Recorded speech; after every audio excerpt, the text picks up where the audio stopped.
Bonjour à tous. Les violences et traitements inhumains et dégradants perpétrés sur des avocats en pleine salle d'audience suscitent un tollé de réactions à travers la presse camerounaise. La Nouvelle Expression affirme qu'une escouade de policiers anti-émeutes a sauté sur des avocats et pulvérisé le gaz lacrymogène dans une salle d'audience au tribunal de première instance à Bonanjo. Le Messager parle des actes de barbarie des forces de l'ordre lors d'un procès kafkaïen des robes noires, au-delà de l'affaire de tentative de corruption de magistrats ayant conduit à la détention de 2 avocats. Le Conseil de l'ordre a réagi. Il condamne fermement une intrusion inadmissible et intolérable des forces de police en tenue de combat dans le sanctuaire que représente une salle d'audience dans un palais de justice. Il exige également contre les auteurs intellectuels et opérationnels préalablement identifiés de ces actes barbares des sanctions exemplaires.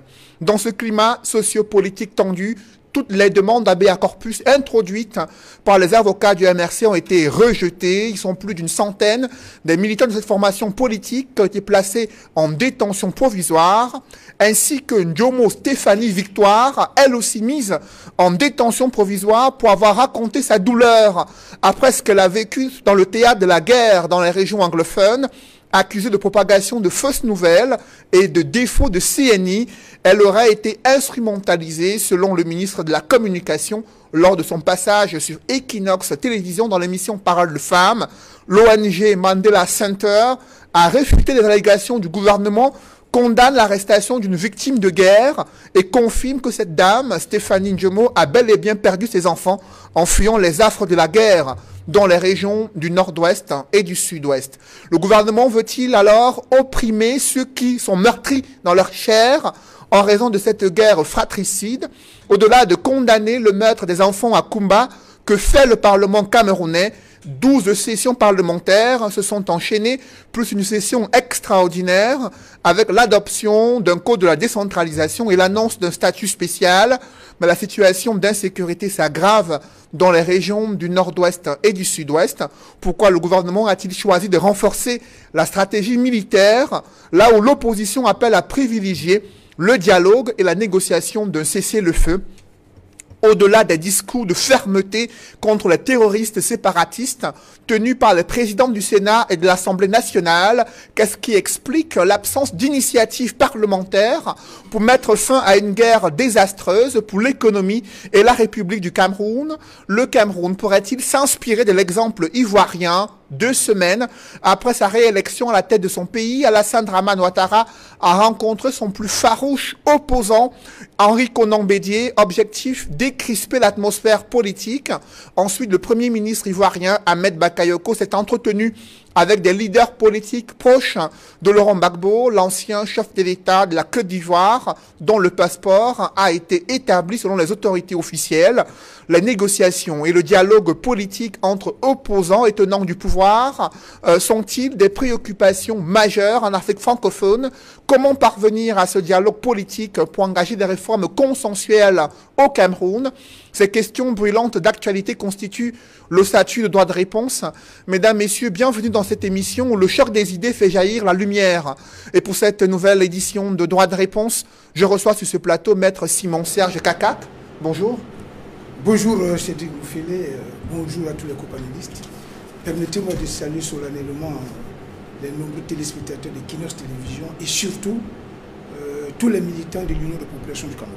Vous l'avez dit, avocat au barreau du Cameroun et cadre militant de l'Union des populations du Cameroun.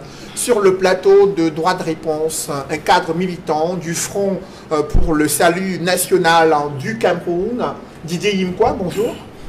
Bonjour, monsieur Sednoufélé, si vous permettez de témoigner de ma gratitude et mes remerciements sincères à tous les Camerounais qui m'ont accompagné samedi passé, dire au revoir à mon papa Bamati.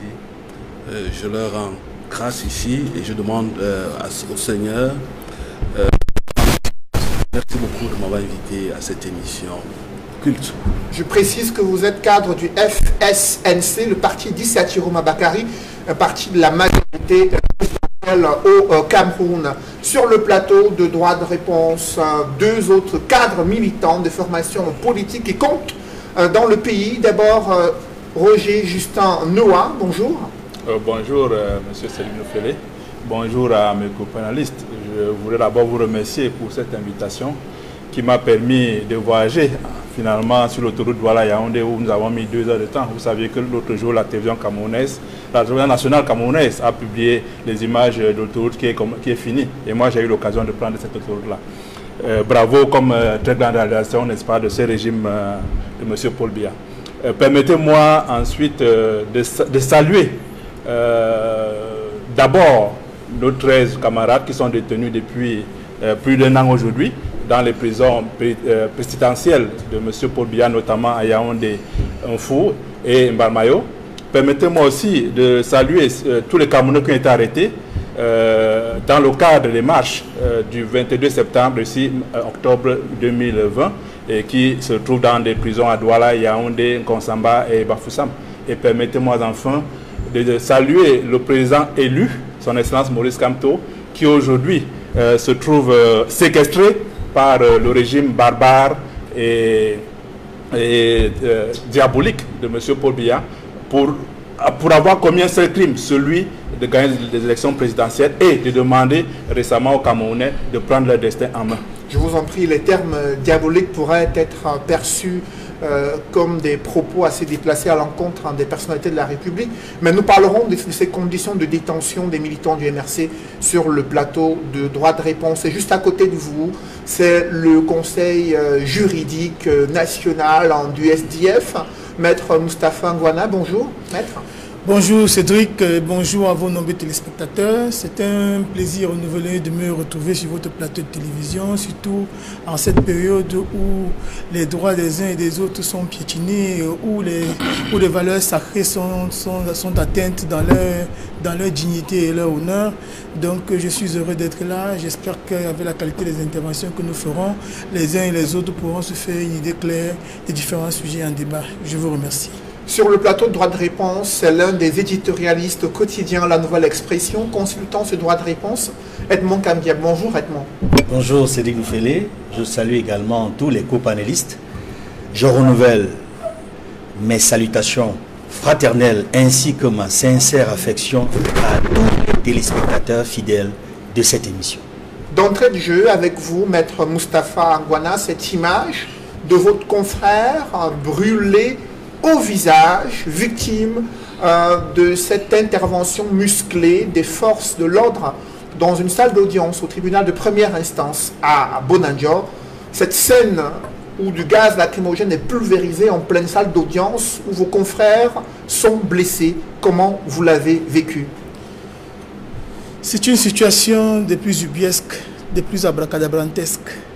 C'est une humiliation suprême que la corporation des avocats et la justice en général a subi en ce jour fatidique. J'étais dans la salle d'audience. J'étais dans la salle d'audience quand cette audience-là a commencé. J'ai lu plusieurs personnes qui ont rapporté des faits qui étaient très loin de la réalité. Je voudrais d'abord préciser que mes confrères ne sont pas poursuivis pour des faits de corruption. Parce que lorsqu'on écoute les uns et les autres, je constate malheureusement que les Camerounais aiment parler du sexe des anges. Ils ne sont jamais là où on les attend. Lorsque des leaders d'opinion sont embastillés et séquestrés, lorsque leurs libertés fondamentales sont atteintes, personne d'entre eux n'est prompt à réagir. Mais lorsqu'il faut faire le café du commerce, quand il faut faire les cancans, le commérage, et pour parler de manière triviale, le Congossa, les Camerounais sont très prompts. Mes confrères ne sont pas poursuivis pour des faits de corruption. J'étais à l'audience et j'ai suivi les éléments de la prévention. Il y a une infraction qui est celle d'outrage et l'autre qui serait celle de tentative ou bien d'escroquerie ou bien l'infraction d'escroquerie à proprement parler. Donc, l'audience, une audience qui commence, les avocats sont à l'audience pour parler des questions de principe. Parce que, voyez-vous, je ne voudrais pas me rendre coupable de l'infraction qu'on appelle commentaire tendancieux, qui voudrait que nous puissions aborder de manière, c'est-à-dire que sur le fond, une procédure qui est en cours. Mais je vais revenir sur les questions de principe. Des avocats sont poursuivis. Des très jeunes avocats qui réunissent toutes les garanties de représentation, je dis bien toutes les garanties. Ils sont assistés par près de 500 avocats qui sont là pour assister leurs confrères et certains pour plaider éventuellement. On est surpris d'abord par le décor qui est planté. Nous sommes à une audience correctionnelle, mais vous avez la gendarmerie qui est à l'extérieur. Vous avez la police qui est à l'extérieur. Et ils sont sauvagement équipés. Le décor était planté. Il y avait une volonté qui était organisée de notre point de vue pour humilier notre corporation. Parce que ce que je dois dire avant de revenir sur les faits, c'est qu'il y a un message subliminal qu'on veut envoyer aux populations camerounaises et qu'elles semblent ne pas percevoir. On veut leur dire, les avocats sur qui vous comptez pour vous défendre, si nous pouvons leur faire ça, à plus forte raison, vous. Nous sommes arrivés donc, le représentant du bâtonnier pour la région du littoral était présent, l'ancien bâtonnier Nyekamga était présent, et il y avait des aînés qui comptent dans le cadre de notre coopération, les maîtres Api et autres. Nous présentons une demande de liberté provisoire. La demande de liberté provisoire est présentée et les avocats plaident. Tous les éléments sont réunis. Puisque l'infraction est poursuivie de manière flagrante, ça veut dire qu'il n'y a pas de risque de manipulation des preuves, le cas échéant, qui est parfois un argument qu'on utilise pour rejeter les demandes de mise en liberté provisoire. Les avocats ont un domicile connu. Ils ont un domicile professionnel connu. Ils ont avec le représentant du bâtonnier. Ils ont l'ordre des avocats qui se portent garant pour eux. Ils ont près de 500 avocats qui sont dans la salle. Les infractions pour lesquelles ils sont poursuivis sont des infractions qualifiées de délit. Donc les infractions pour lesquelles on est susceptible de pouvoir obtenir la liberté provisoire. Parce que, il faut que je le précise aussi, lorsque la peine encourue dans le cas d'une infraction est située de la peine de mort ou de l'emprisonnement à vie, le juge ne vous accorde pas la liberté provisoire. Donc on était ici en matière délictuelle, donc les avocats étaient en droit de pouvoir obtenir la liberté en question. Mais comme je vous ai dit, le décor était planté, il y avait une volonté manifeste de nous humilier. Je fais une digression pour vous dire que dans un temps voisin, j'ai un de mes promotionnels, Maître Massoda, qui vient trouver deux personnes en train de voler son véhicule. Ils sont en train de voler son véhicule et ils ont déjà fabriqué une carte grise de sa voiture. Quand ils crient aux voleurs, la population les arrête, on n'était pas allé lyncher. Ils n'ont eu la vie sauf grâce à la police. Mais ceux-là ont eu la possibilité de comparaître libres.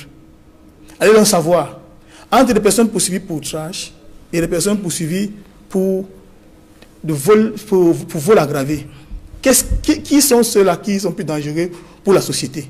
Quels ont été les motifs avancés par les magistrats pour rejeter la demande de liberté provisoire? Ils ont estimé que, de manière générale, que les faits étaient suffisamment graves de leur point de vue pour que la liberté provisoire puisse être accordée à des avocats. Je dois le dire, il y a une pratique professionnelle que nous, les francophones, nous avons, qui est détestable, il faut que je le dise. Si on était de l'autre côté de la rive du Mungo, seulement ici dans le sud-ouest, ils n'auraient même pas eu besoin d'avocats, qu'ils auraient eu automatiquement la liberté provisoire, parce qu'ils appellent ça belle offense. Donc ça dit que les infractions susceptibles de liberté provisoire. Et on prétend que les avocats se sont opposés à ce que leurs confrères puissent être amenés. Mais que s'est-il donc passé en ce moment précis? Qu'est-ce qui explique l'entrée en scène des forces de l'ordre? Ce n'est pas vrai. Il faut qu'on se le dise. Plusieurs avocats ont été condamnés dans ce pays et ils ont été emprisonnés sans que les avocats ne disent mot. Je ne vais pas rappeler Maître Albert Solo qui a été condamné et emprisonné et plus tard acquitté. Ça veut dire qu'il a été condamné même pour des faits que la justice a déclaré inexistants par la suite. Les avocats n'ont pas empêché quoi que ce soit. Je vais parler de Maître Lidien Yeneyoum, qui a également été arrêté même pour des faits qui étaient ubuesques, mais pour lesquels elle a fini par être libérée. Aujourd'hui, elle se trouve en France où elle exerce son métier d'avocat. Donc les avocats ne sont pas empêchés. N'ont pas empêché à ce que la justice puisse être rendue. Lorsque l'affaire est mise en délibéré pour le 25,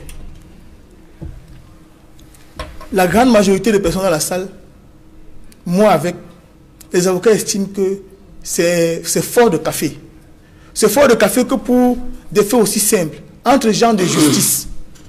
Je ne dis pas qu'on accorde une faveur, les avocats ne juste pas d'une immunité. Ils ont l'immunité de parole à l'audience, mais ils ne sont pas au-dessus des lois. Puisqu'au Cameroun, même les magistrats sont condamnés, même les ministres de la République sont condamnés. Donc, on estime que c'est fort de café. Il y a une espèce de parlementarisme de couloir qui s'installe. On souhaite qu'on puisse rabattre la date d'audience. Et des démarches sont entreprises dans ce sens-là. Le juge revient dans la salle. Il rabat le délibéré. Il souhaite que l'affaire soit examinée au fond. Les avocats estiment que nous n'avons même pas encore une copie du dossier. Nous avons demandé la liberté provisoire. C'est une question sur laquelle on peut quand même on peut statuer. Si ce n'est sur le siège, mais au moins ça a un délai raisonnable. On n'a pas besoin de renvoyer à environ 17 jours pour pouvoir plancher sur une question qui a trait à la liberté. Il faut qu'on se le dise. Dans le code de procédure pénale camerounais, le principe c'est la liberté. Le principe c'est la liberté. L'emprisonnement est exceptionnel. Je dis bien exceptionnel. Mais aujourd'hui, il faut qu'on le dise. Les OPJ et certains magistrats utilisent la garde à vue et la détention provisoire comme un élément de chantage contre les justiciables. Parce que les gens croient que le combat qui est mené par les avocats est un combat égoïste. Non, loin s'en faut. On va en parler tout à l'heure, Maître Moustapha Ngouana. Permettez que d'autres puissent réagir au cours de l'émission. Edmond Okam, il y a la nouvelle expression, a titré cette semaine que la police saute sur des avocats en mettant en image cette scène du gaz lacrymogène pulvérisé dans une salle d'audience.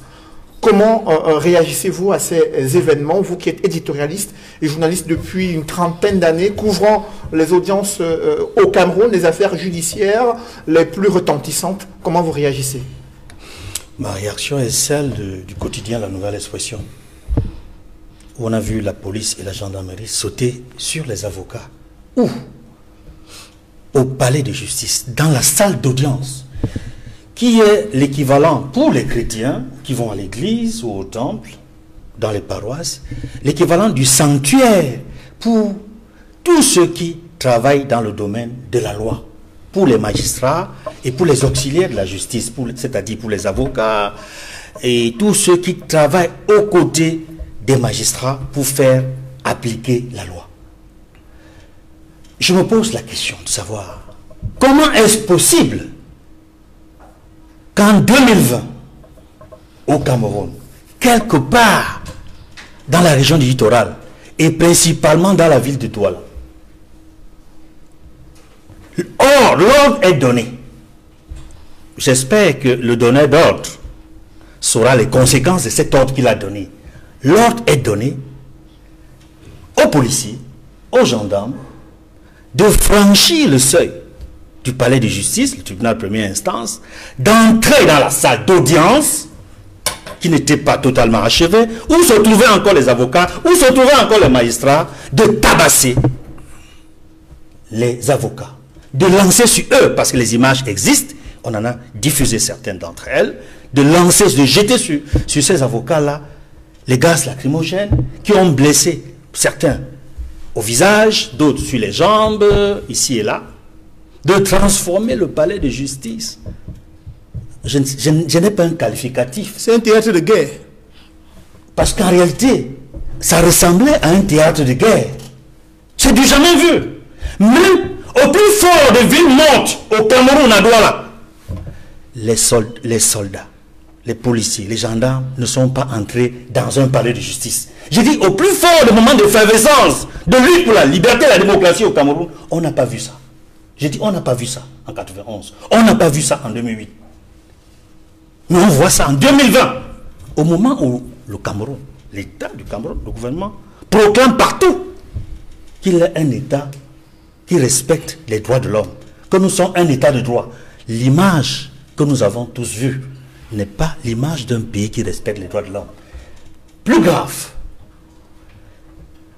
je parlais tantôt du sanctuaire des avocats et des magistrats, là où ils passent le plus clair de leur temps, de leur métier, à dire le droit, à défendre le droit, à soutenir le droit, à force d'arguments. C'est là qu'un ordre a été donné de transformer le palais de justice en un théâtre de guerre. Le Cameroun, avec cette seule image, longe, démontre, pas seulement à la communauté nationale, mais à la communauté internationale, que nous ne respectons plus rien. Il n'y a aucune loi, aucun texte de loi qui prévoit ce qui s'est passé. Il faudrait qu'on nous explique comment un ordre a pu être donné, n'est-ce pas, aux gendarmes et aux policiers d'accéder. Parce qu'ils auraient pu encore rester à l'extérieur et attendre peut-être que les avocats essayent de procéder à une sorte de manifestation, comme ils disent souvent illégale, avant que de foncer sur eux. Ce ne fut pas le cas. Les policiers et les gendarmes sont entrés dans la salle, habillés comme s'ils allaient en guerre, et transformer cet espace-là en un théâtre de guerre. Je dis non. C'est inadmissible. Et voilà, quand sur des plateaux de télévision, des invités, des panélistes vont critiquer, on va dire, ils n'aiment pas leur pays, ils ne sont pas patriotes. Est-ce que c'est un acte patriotique qu'on a vu dans la salle de justice ce jour-là? Disons autre chose. Cette image-là, au-delà de ce que je viens de dire, nous renvoie. Nous n'allons pas entrer dans le fond du dossier, parce que c'est une affaire en cours. Mais je voudrais dire qu'au-delà de cette image que nous avons vue, qui n'est pas bonne pour l'image, pour ce que le Cameroun représente en Afrique centrale, en Afrique et partout à travers le monde, elle n'est pas bonne du tout. Je voudrais ajouter que dans un pays comme le nôtre, dans un pays en guerre, qui connaît de multiples guerres, dont Boko Haram, pour lequel le chef d'État a décrété la guerre en 2014, un pays qui connaît la guerre dans deux autres régions, le nord-ouest et le sud-ouest, depuis au moins 2017, où les populations ont quitté massivement, ils sont près d'1 million, qui sont hors des régions du nord-ouest et du sud-ouest, ils sont aujourd'hui déplacés, y compris ils sont plus de 50 000, voire 60 000 qui sont réfugiés dans le pays frère au Nigeria. Nous connaissons la fragilité des velléités sécuritaires auxquelles notre frontière du Cameroun avec la Centrafrique connaît, à cause des rebelles, Séléka et autres, qui sèment un peu l'insécurité en Centrafrique et qui nous menacent du côté du Cameroun. Est-ce que le Cameroun veut transformer est-ce que le gouvernement du Cameroun veut transformer l'ensemble du Cameroun en un théâtre de guerre? C'est-à-dire, après ce qu'on voit dans l'extrême nord et dans une partie du nord, à cause de Boko Haram, après ce que nous connaissons depuis 4 ans, dans le nord-ouest et le sud-ouest, après ce qu'on connaît dans la région de l'Est, est-ce que toutes les régions du Cameroun vont finalement devenir un théâtre de guerre? Je dis non, non et non.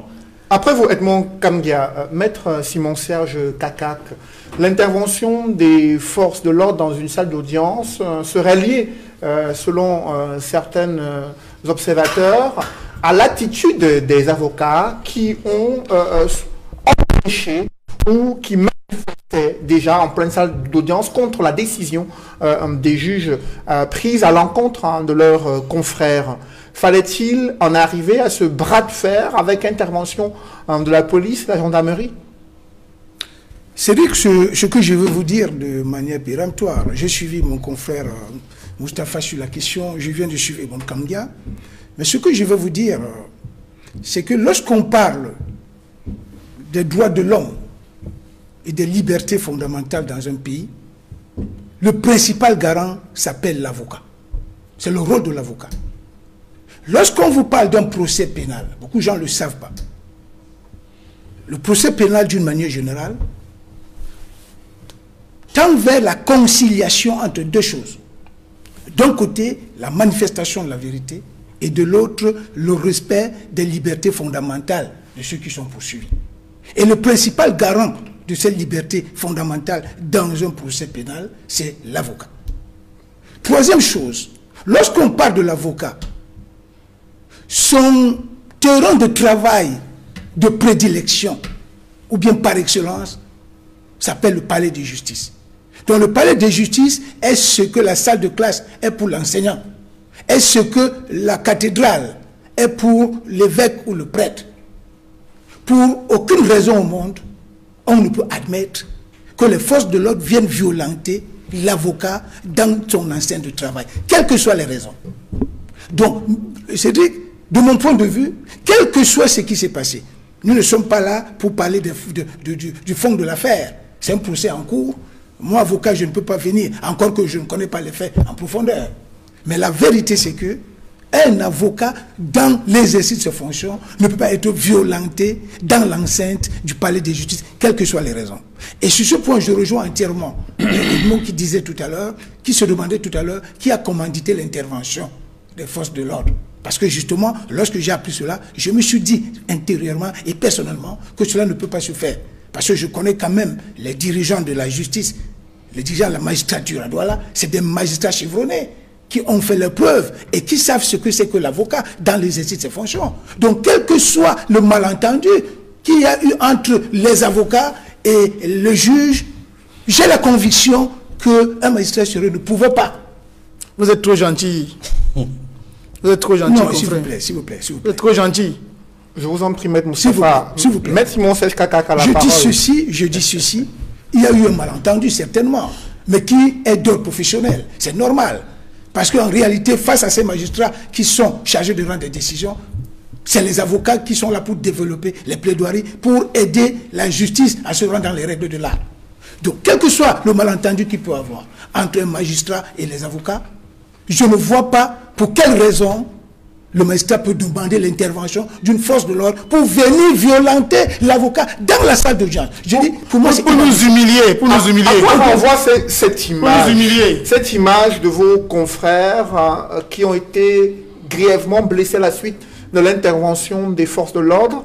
Ces images de votre confrère dont le visage a été défiguré du fait des brûlures liées à la pulvérisation du gaz lacrymogène et bien sûr du fait qu'ils aient été victimes de plusieurs coups d'armes utilisées durant l'intervention. Non, c'est au-delà de l'humiliation dont parle mon confrère. Pour moi, l'affaire est plus grave. Ce n'est pas l'humiliation des avocats seulement. C'est l'image du Cameroun qui a été ternie. Moi, j'ai des amis qui m'ont appelé de tous les pays pour me demander finalement, qu'est-ce qui se passe chez vous? Comment on peut admettre que des policiers, des gendarmes viennent violenter l'avocat qui est considéré comme la vitrine de l'état de droit? Parce que beaucoup de gens ne le savent pas. L'avocat est considéré comme la vitrine de l'état de droit dans un pays. Lorsqu'on voit des avocats, on voit des images des avocats défiler dans les réseaux sociaux à l'échelle planétaire. Parce que ces images ont été vues partout dans le monde entier. On a vu comment on a violenté, on a blessé les avocats. Mais je dis, ce problème est très sérieux et sur ce point, je m'associe entièrement à la sortie du Conseil de l'ordre qui a exigé des sanctions sévères et exemplaires contre tous ceux qui sont intervenus dans cette situation. Mais je pense quand même que, au-delà de tout ce qui peut arriver, pour qu'aujourd'hui l'image de l'avocat soit rétablie dans notre pays d'abord, il faut effectivement que tous ceux qui sont intervenus soient sanctionnés, notamment les forces de l'ordre qui sont intervenus dans l'enceinte d'un palais de justice pour violenter ceux qui sont considérés comme les principaux défenseurs des droits et des libertés dans un pays. Après vous, Simon Sèche-Kakak, Didier Yimko, est-ce qu'il faut aller vers l'identification à la fois des commanditaires, les sanctionner et également sanctionner ceux qui sont intervenus et qui ont molesté les avocats durant cette audience qui s'est déroulée au palais de justice à Bonanjo? Cédric Noufélé, la neutralité axiologique nous impose une logique et une démarche. Il faut parler que des faits. Parce que les faits nous amènent à dire la vérité et à ne point mentir, à ne point se mentir. Voyez-vous, dans mon village à Bazoum, on dit que lorsque vous chutez et vous tombez, vous devez regarder là où vous avez glissé. Pas seulement là où vous êtes tombé. Parce que j'entends ici, ce que j'entends de mes prédécesseurs, ils sont beaucoup plus dans les commentaires liés aux conséquences. Les faits, rien que les faits. Les causes, premièrement. Les faits, il y a eu mobilisation de 500 avocats. Il y a eu mobilisation des magistrats qui a impulsé la mobilisation, une vitesse à une procédure à outrage à un magistrat et quelqu'un a été condamné. Il y a eu une récupération politique et très vite on a fabriqué un bouc émissaire qui est l'État. Quelle est la cause? J'ai eu le privilège vendredi de partager un plateau avec 2 avocats très connus, je ne vais pas les citer ici. Il y a un qui a parlé, il avait les yeux qui éjectaient du sang. Il a dit, le corps judiciaire camerounais est pourri de la corruption. Je ne voudrais pas... Ce sont ces mots. Vous savez, vous qui avez, je crois, lu les animaux malades de la peste, selon que vous serez puissant ou misérable, le jugement de cour vous rendra puissant, vous rendra blanc ou noir. Moi, je suis un misérable. Je ne reprends que c'est pas mon confrère, cet avocat, pour qui j'ai beaucoup de respect, a dit que le milieu est très pourri. Il s'agit d'une question de mœurs. Il ne faut pas éviter, il faudrait pas que... Les avocats, pour moi, c'est une élite. Il s'agit, d'après ce que j'ai appris, il y a une histoire de 3 millions de francs. On ne parle pas de faits. On ne parle pas de faits. Je vous remercie, messieurs. Oui, excusez-moi. À la parole. C'est ma parole. Vous avez... Oui, mais le c'est que, écoutez, on peut pas dire qu'on oblige une infraction. Voyons, m'importe peu. Je vous en prie, messieurs. On reste poli. D'abord, je ne suis pas un... Didier Yimkwa, permettez, on reste poli et courtois. Vous êtes en train de vous laissez-moi parler, je vous ai suivi. Nous n'allons pas analyser le fond de l'affaire, mais nous voudrions comprendre les raisons pour lesquelles les forces de l'ordre sont intervenues dans une salle d'audience au palais de justice. Allez-y. Il faut condamner la violence, quelle que soit l'origine. Cela va sans dire, cela va doucement. Mais laissez-moi parler. Si vous m'avez invité, c'est parce que vous saviez que je peux avoir une analyse politologique. Je ne parle que des faits. Au départ, il y a quelque chose qui s'est passé. Il faut, pour éviter la manipulation de masse, pour éviter l'instrumentalisation de nos ignorances, il faut placer ça sur le plateau. Vous ne pouvez pas vouloir garder peut-être le mobile pour s'épandre sur les conséquences. Parce que j'écoute très bien. Parce qu'il y a eu mobilisation. Il y a eu mobilisation des magistrats. Des niches de bourgeoisie qui se regardent en chaîne de faïence ne peuvent pas construire ce que nous appelons la République exemplaire. Lorsqu'on voit comment les niches de bourgeoisie, les nouvelles solidarités se regardent en chaîne de faïence, alors qu'ils sont là pour le peuple. Je veux dire ces groupes-là. Maintenant, il y a une récupération politique. C'est un problème de mœurs, mais qu'un politicien, un honorable, un député, qui est le sanctuaire des valeurs, lui l'a récupéré pour... Il a trouvé son bouc émissaire qui est Yaoundé, qui est le régime, qui est M. Biya. Qu'est-ce que M. Biya vient chercher dans une histoire de meurtre, dans un tribunal? Mais voilà des questions qui demandent une réponse. Il ne faut pas nous perdre dans les détails juridico-juridiciels. Ceux qui nous regardent au quartier ne comprennent pas ça. Parce que ceux qui nous regardent au quartier savent que ce milieu est pourri. Il y a de la corruption, c'est le meilleur sport dans ce milieu. Et beaucoup sont victimes. Je suis dans un forum communautaire. Lorsque j'ai placé ce problème dans un forum, vous ne pouvez pas imaginer ce que j'ai eu comme réaction. Les gens se plaignent de notre justice. Et vous savez très bien que la justice, comme les médias, sont les fondements de notre démocratie. Lorsque une justice est injuste, ça déteint sur la qualité de notre démocratie. Mais c'est ce qui se passe. Mais quand j'entends les gens viennent ici crier, nous aussi nous avons des amis avocats. Nous savons comment ça se passe. Et comment ça se passe? Quand je rentrais, il y a un avocat, j'étais avec un avocat dont on ne veut pas citer le nom, qui m'a dit que c'est un milieu, eux aussi, que pour une affaire, 2 avocats peuvent s'entendre et demander à l'autre qu'on renvoie l'affaire. C'est des choses connues au quartier. Je crois que lorsqu'on vient dans une émission aussi sérieuse comme celle-ci, elle est d'abord pédagogique. Elle est pédagogique. Le débat, c'est ne pas chercher à avoir raison, ou bien avoir les flyers, ou bien avoir... on ne peut même pas essayer de faire du prosélytisme. En tout cas, moi, je ne viens pas essayer d'avoir du prosélytisme. Moi, j'ai une lecture, c'est la dialectique, j'ai une lecture plurielle, diversifiée, et je dis ce que je ressens. Alors après vous, justement, Roger Justin Noah, le regard du politique que vous êtes sur ces événements survenus dans un palais de justice, les avocats et les magistrats qui se regardent en chaîne faïence, selon Didier Yimkwa sur ce plateau, qui estime que le milieu est pourri et qu'il ne pourrait être dédouanés, les avocats, de ce qui s'est passé durant cette journée où il y a eu une intervention musclée des forces de l'ordre.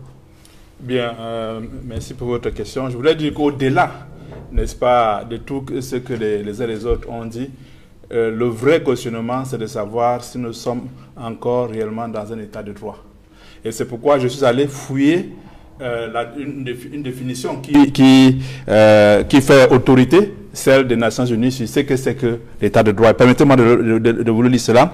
L'état de droit comme un principe, c'est la définition de l'ONU, l'état de droit comme un principe de gouvernance en vertu duquel des individus, des institutions et des entités publiques et privées, y compris l'État lui-même, ont à répondre de l'observation de lois promulguées publiquement, appliquées de façon identique pour tous et administrées de manière indépendante et compatible avec les règles et normes internationales en matière de droits de l'homme. Et Ban Ki-moon d'ailleurs, qui a été secrétaire des Nations Unies, disait que l'état de droit, c'est comme la pesanteur. C'est ce qui lie le monde et nos sociétés. Alors, lorsqu'on parle de cette définition-là, et on parle de ce qui s'est passé à Douala, le problème, c'est l'application de la loi. C'est ça le problème au Cameroun. C'est-à-dire qu'on ne peut être état de droit si on ne respecte pas les lois. L'État est injusticiable, vous l'avez suivi tout à l'heure. Alors, pourquoi est-ce que l'État lui-même n'arrive pas à appliquer les lois qui sont librement données? C'est ça la question.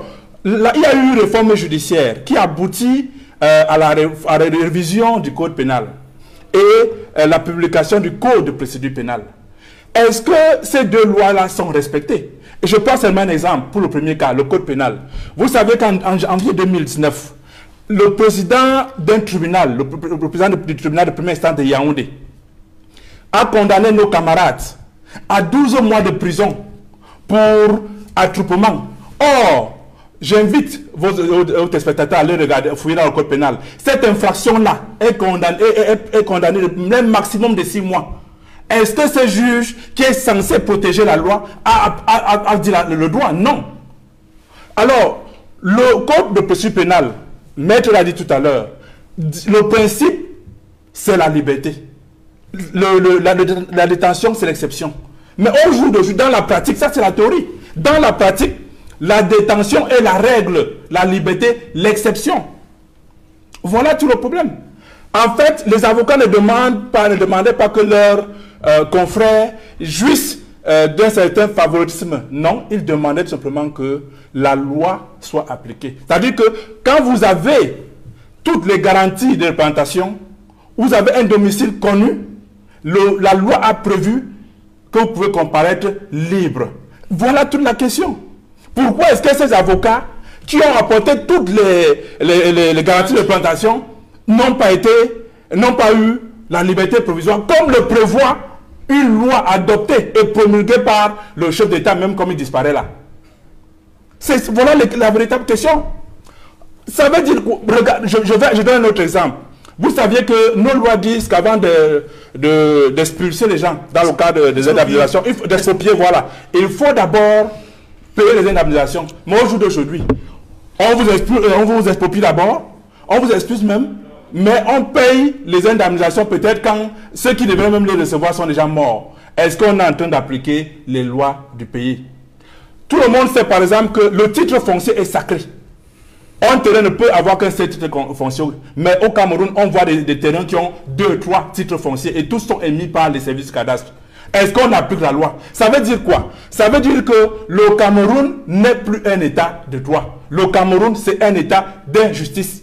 Et quand vous avez un parti politique, comme le RDPC, qui à sa création ou à sa transformation en 1987 a choisi la flamme comme symbole, ça veut tout dire. Ça veut dire que le Cameroun, depuis lors, brûle. Et tout le monde constate que ça brûle de partout.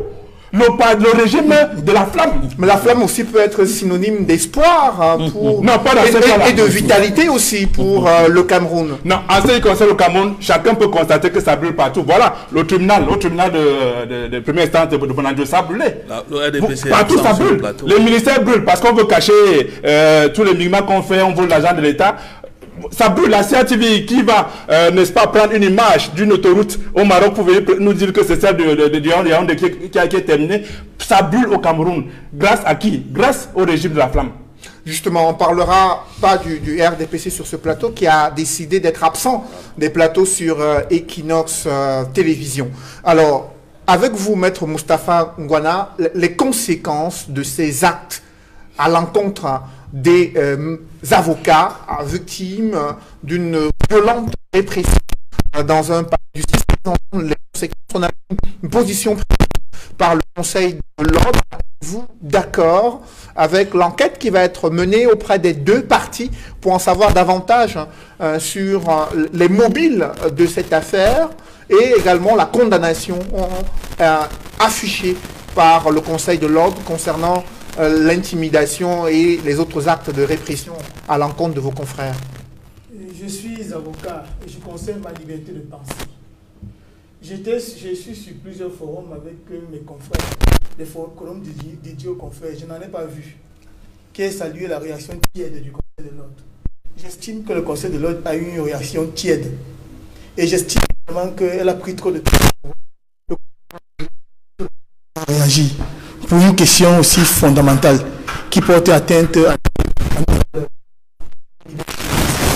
qui s'amoindrit chaque jour un peu plus.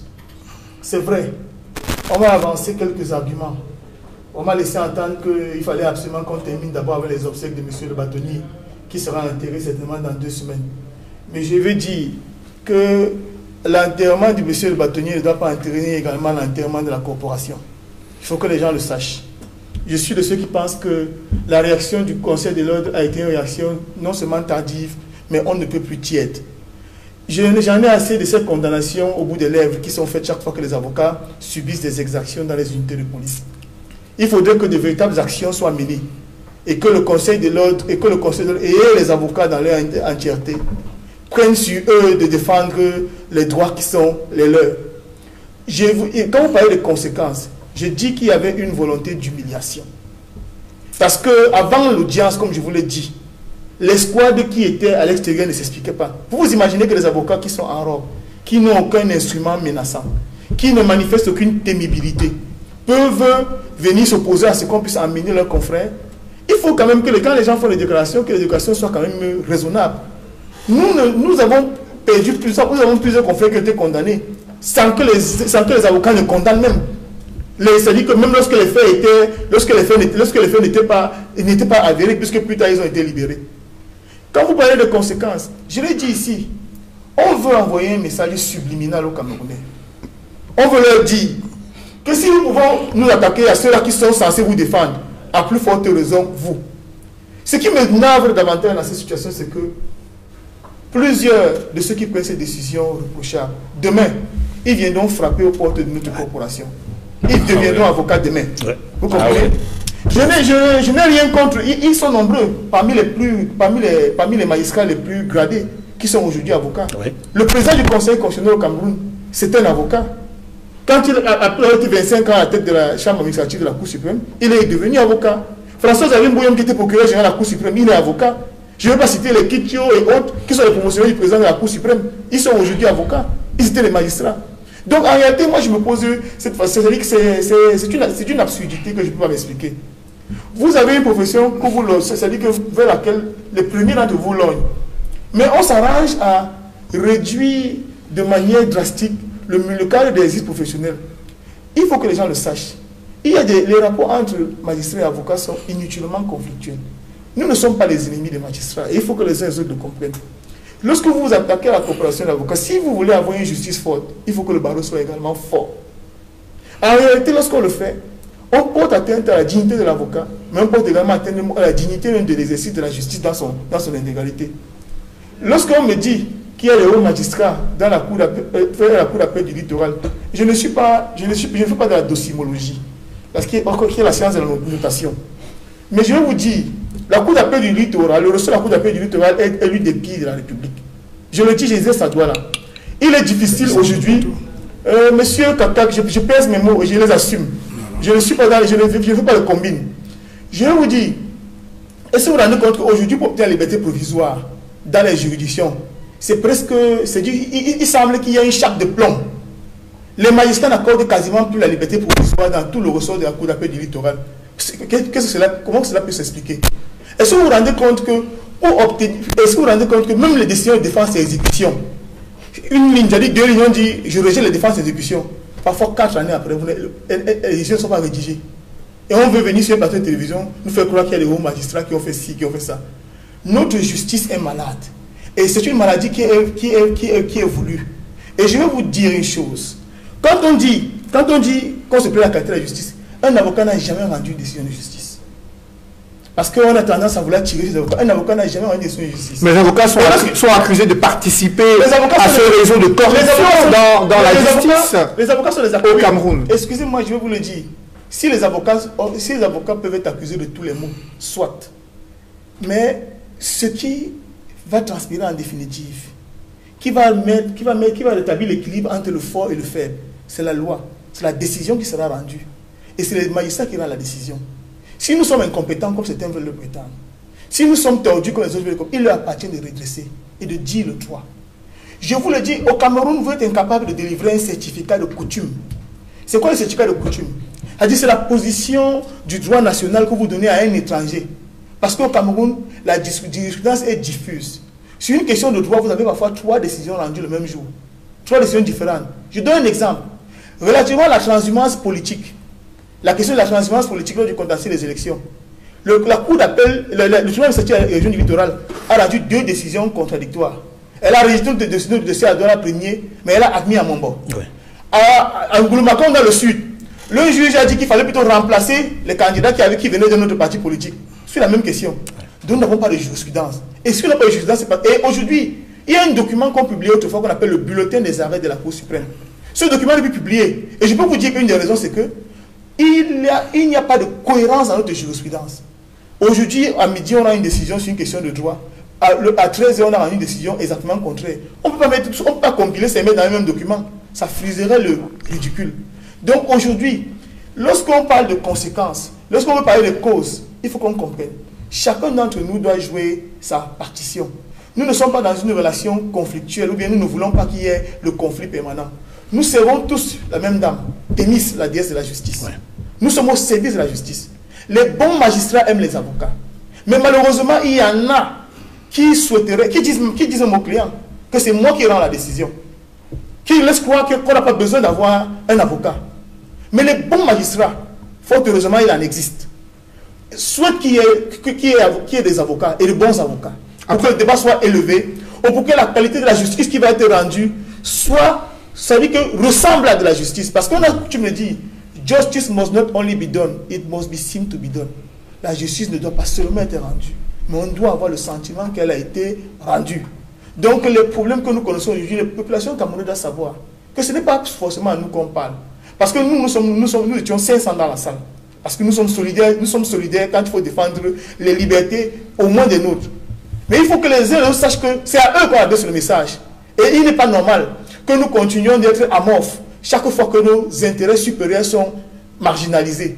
Il faut absolument que nous puissions nous lever comme un seul homme pour dire non, plus jamais ça. Et il ne faut pas que les gens continuent avec ce débat-là, laissant croire que nous voulons conférer une quelconque immunité à nos confrères. Nous ne conférons une immunité à personne. Mais nous sommes sur les questions principielles. On doit respecter les principes. Et si les principes existent, c'est pour qu'ils soient respectés. La liberté s'impose à chacun d'entre nous. Et il faut que nous le sachions. Je vous l'ai dit ici à l'oreille de mon propos. Si on était dans la région du sud-ouest, ça n'aurait jamais pu arriver. Enfin que ma consoeur qui est poursuivie, elle-même, elle est fille d'un magistrat hors hiérarchie.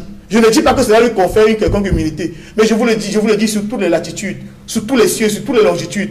Lorsqu'on est entre membres de la même famille, je ne demande qu'on ne se rend pas des services, mais on a au moins une certaine élégance dans les agissements. Et concernant l'état de droit, Didier Imkwa, les panélistes présents sur ce plateau estiment qu'il y a un recul important en matière de respect des libertés, en matière de respect des principes et des dispositions contenues dans le code pénal et toutes les lois en vigueur au Cameroun. Quel est votre regard à ce sujet? Écoutez, je ne suis pas contre tout ce que mes illustres prédécesseurs viennent de dire en matière de droit. Je suis un Camerounais d'en bas, le peuple réel et non le peuple virtuel.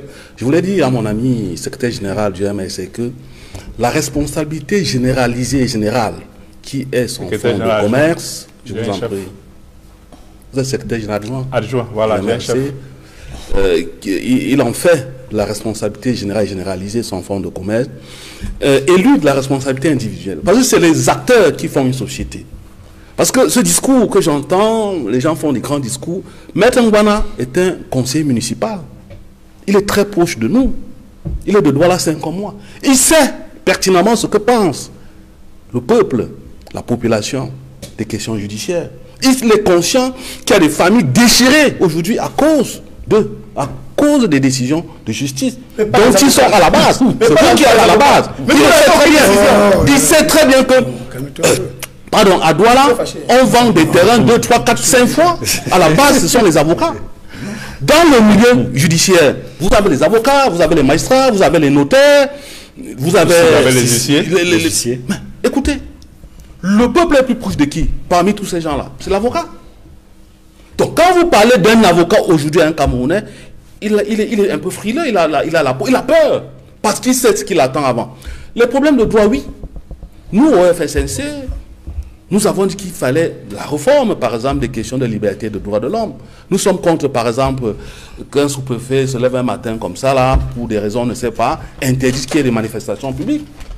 Nous sommes conscients. Nous sommes conscients de la répression administrative. Nous sommes conscients des sanctions sur la base de ce que vous appelez chez vous la conviction. Ils appellent ça l'intime conviction, qui est d'une subjectivité phénoménale, qui ne repose sur rien de rationalité. Nous sommes contre tout ça. Dans notre parti, nous demandons un certain type de réforme parce que nous croyons à la société égalitaire. Même si nous sommes aujourd'hui alliés au RDPC, nous ne sommes pas des aliénés, mais le RDPC qui a presque 150 députés, grâce au boycott du MRC qui a renforcé son obésité à l'Assemblée nationale en boycottant, mais nous ne pouvons que lui dire ce que nous pensons. Mais le RDPC est libre de faire ce qu'il peut. Donc il ne faudrait pas qu'on dise que, puisque nous sommes des alliés, non, nous vivons la réalité. Et nous disons ceci, chaque corps socio-professionnel au Cameroun a ses ripoux, à ces hiboux. C'est la capacité à condamner ces hiboux-là qui fait d'un corps un corps d'élite, le miroir de la société. Vous ne pouvez pas garder sur vous des ripoux, des bandits, et vous nous parlez des choses comme... Monsieur Maître Ngouanan, vous savez, ce n'est pas nous qui allons vous pousser à vous respecter. C'est vous-même. Nous, on connaît des avocats chez vous qui ne sont pas très sérieux, mais que vous protégez. Vous devez les dénoncer si vous voulez qu'on vous respecte. Vous ne pouvez pas vous mobiliser 500 parce que vous allez, je ne sais pas quoi, protéger un ripou. C'est à vous de nettoyer le bout. Vous allez faire votre argionamento, votre introspection. C'est vous, c'est pas nous qui allons vous organiser. Si vous voulez que nous vous organisons, nous allons vous organiser mal. Cela va sans dire. Donc moi je pense que généraliser à chaque fois, lorsqu'il y a un phénomène, il y a un problème dans la société, me paraît un peu hallucinant. Vous comprenez ça? Il faut que les gens apprennent, comme disait, je crois, Emmanuel Kant disait, agis de telle sorte que ton action soit la règle universelle. Si tout le monde agit tel que pense Emmanuel Kant, nous ne serons pas aujourd'hui en train de parlementer sur une histoire qui s'est passée au Palais 2000. Nous serons peut-être en train de parler de l'environnement, de l'écologie, qui nous affecte tous, au-delà de nos chapelles politiques, sexuelles, religieuses, je ne sais pas quoi. On a mieux à faire que de venir discuter des choses, passer un dimanche comme ça, parce que les gens ont pris 3 millions de francs par ici, parce qu'ils vont aller acheter une décision de justice. Il faut le dire. J'ai aussi des amis dans ce corps-là, qui disent des choses, mais qui ne peuvent pas venir en public le dire, parce qu'ils sont astreints peut-être au droit de réserve, mais il faut le dire. Parce que lorsque nous sommes ici, peut-être certains viennent chercher les militants, votre émission doit être aussi pédagogique, doit être éducative. C'est ça une émission de télé. Après, vous dites, quoi, Maître Simon-Serge Kaka, après ce bras de fer entre magistrats et avocats ayant abouti à une intervention musclée des forces de l'ordre, comment améliorer les rapports entre ces différents acteurs de la famille de la justice au Cameroun? Moi, c'est dire que ce que je vais vous dire, je ne suis pas d'accord avec votre terminologie, avec votre sémantique quand vous parlez de bras de fer. Parce que je suis de ceux qui pensent qu'il ne peut pas avoir de bras de fer entre des magistrats et des avocats. Il peut y avoir des malentendus, ça c'est sûr. Mais ce que je vais vous dire avant de répondre typiquement à votre question, c'est que j'ai suivi mon confrère tout à l'heure. Je l'ai trouvé un peu... Ça se comprend d'ailleurs, hein, vous savez, il est très fâché. Il est même choqué par les images de ce qu'il a vu. Ou bien pas il a vécu. Voilà. Je suis d'accord avec lui. Mais je ne pense pas que nous soyons ici aujourd'hui pour faire le procès de la magistrature camerounaise. Non. Nous ne sommes pas là pour faire le procès de la magistrature. Il y a un incident. Non, s'il vous plaît, s'il vous plaît. S'il vous plaît. Quand vous parlez, je vous interromps. Nous faisons le procès de l'état de droit. Nous faisons le procès de l'état de droit, mais je dis... Et un élément, c'est la justice. Non, écoutez, monsieur, s'il vous plaît. Une autre justice. Simon Serge Kakak a la parole. S'il vous plaît, chers confrères. Nous ne sommes pas là pour faire le procès de la magistrature, qui est un corps noble, qui est assez respecté par tous les Camerounais. Ce que je dois dire ici, c'est que, s'il vous plaît, je vous en prie, permettez qu'il aille jusqu'au bout pour qu'on puisse comprendre. Vous avez dit que ça marche bien. Permettez qu'il aille jusqu'au bout pour qu'on comprenne. Non, écoutez, nous ne sommes pas là pour faire le procès de la magistrature. Il y a eu un incident malheureux. S'il vous plaît. Protégez vos amitiés si vous en avez dans la Maître Moustapha Angola, je vous en prie, permettez à votre confrère et à notre panéliste d'avoir le temps de parole aussi, de pouvoir s'exprimer. Maître Simon Serge Kakak, vous avez la parole. Allez-y. Je pense que lorsque nous venons ici, il faut essayer d'avoir le sens de la mesure. Je suis d'accord que ce qui est passé est inadmissible dans un état de droit. Tout le monde est d'accord là-dessus. Mais de là à venir ici, faire le procès de toute la magistrature camerounaise, cela pose un problème. Moi, je ne suis pas là pour faire le procès de la magistrature. Première chose. Deuxième chose, je ne suis pas là pour faire le procès sur un plateau de télévision du Conseil de l'ordre des avocats. Non. J'estime qu'un incident malheureux est arrivé. Ça a indigné tout le monde à l'échelle planétaire. Je pense que les dirigeants vont prendre des mesures pour ouvrir une enquête et que les responsabilités soient établies dans ce qui est arrivé. C'est pour ça que tout à l'heure, je me suis interrogé sur le commanditaire de ce qui est arrivé. C'est normal. Mais de là à généraliser en tirant sur les magistrats, je ne suis pas d'accord. Maintenant, je vais revenir sur ce que disait Didier tout à l'heure. Didier a dit des choses pertinentes. Mais je pense que je peux me tromper parce que nul n'a la science infuse. Mais autant que je puisse le savoir, nous ne sommes pas devenus les juges qui examinent ce qui s'est passé sur le fond de l'affaire. Parce que ce que vous dites, vous parlez de 3 millions, ça c'est le fond de l'affaire. Et autant que je puisse également le savoir, lorsqu'il y a un procès, sachez que le prévenu ou l'accusé bénéficie de 2 principes sacramentaux qu'on appelle la présomption d'innocence, jusqu'à preuve du contraire. Les confrères poursuivis bénéficient encore de la présomption d'innocence jusqu'à ce que leur responsabilité sur le plan de la matérialité des faits et sur le plan de l'imputabilité des faits soit établie. Mais au jour d'aujourd'hui, nous n'en sommes pas encore là. Vous parlez du fond de l'affaire, moi je parle de l'incident qui est arrivé et qui a amené les forces de l'ordre à bondir sur les avocats dans la salle d'audience. C'est ce que moi je commande ici. Je dis que dans aucun pays au monde, cela ne peut être toléré. Et je pense que les responsabilités seront établies et tout le monde comprendra ce qui s'est passé. Maintenant, pour vous qui êtes, Cédric parlait tout à l'heure du bras de fer, je pense que les rapports entre les magistrats et les avocats ne sont pas dans une posture de bras de fer, non.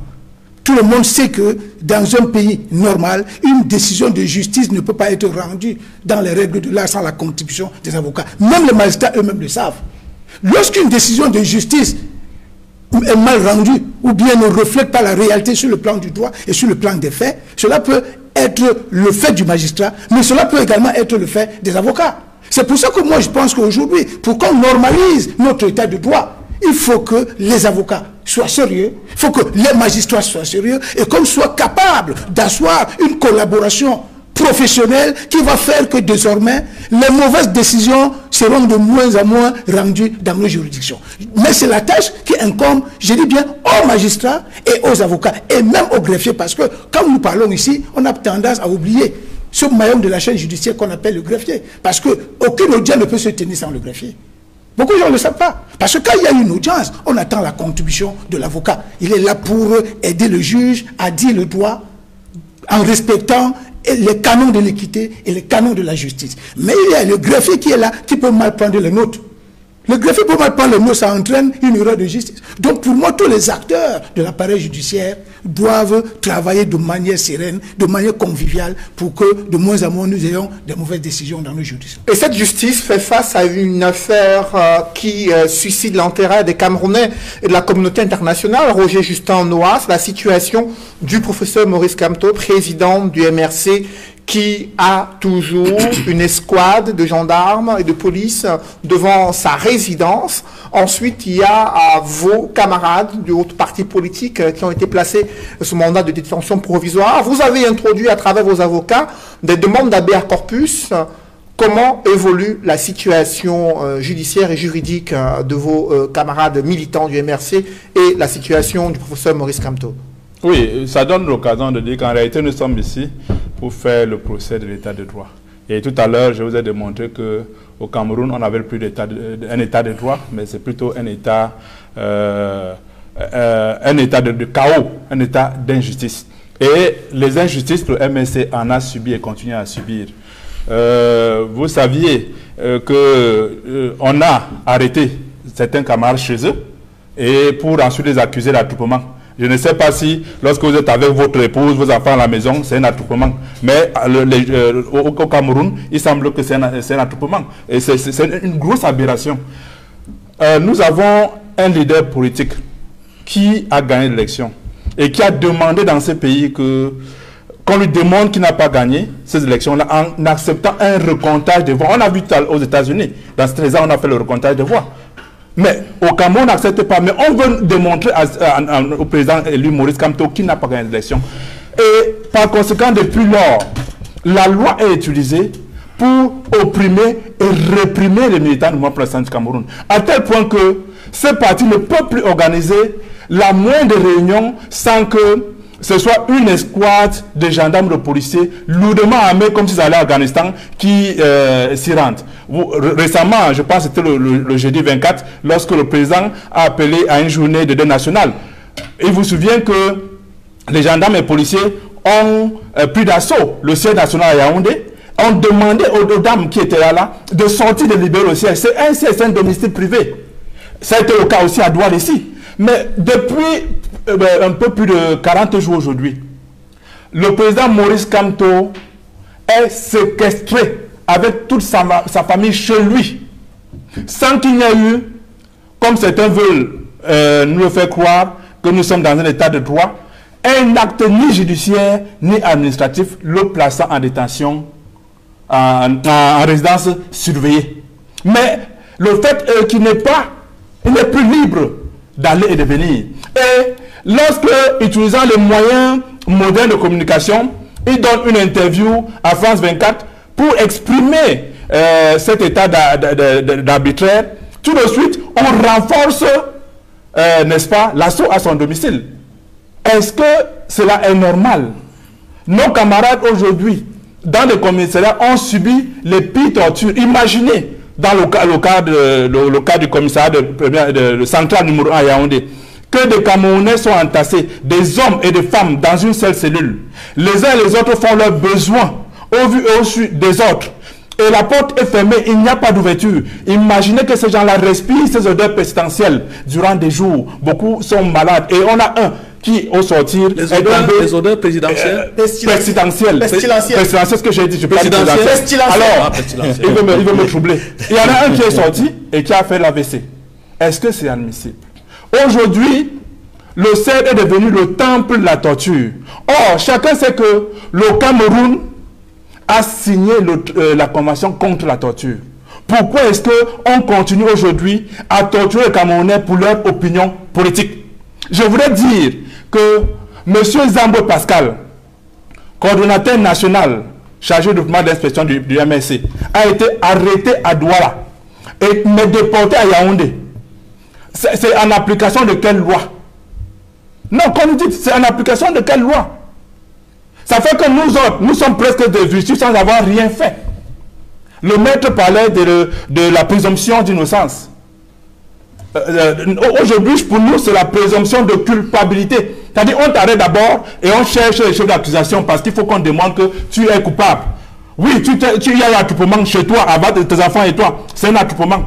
Mais qu'on arrête cet acharnement-là contre le mouvement pour l'instant du Cameroun. Je voudrais dire à ces gens-là que ce pays ne leur appartient pas. Nous sommes tous Camerounais. Et il faut qu'ils sachent que ce qu'ils font maintenant là, certains l'ont fait avec eux, avant eux. Au lieu de protéger l'état de droit, ils sont plutôt servis et ils ont mis la justice aux ordres. Aujourd'hui, ils sont de l'autre côté. Ils sont dans les prisons et ils crient à l'injustice. qui se disent que demain, ce qu'ils font là, ils pourraient se retrouver dans ce cas-là.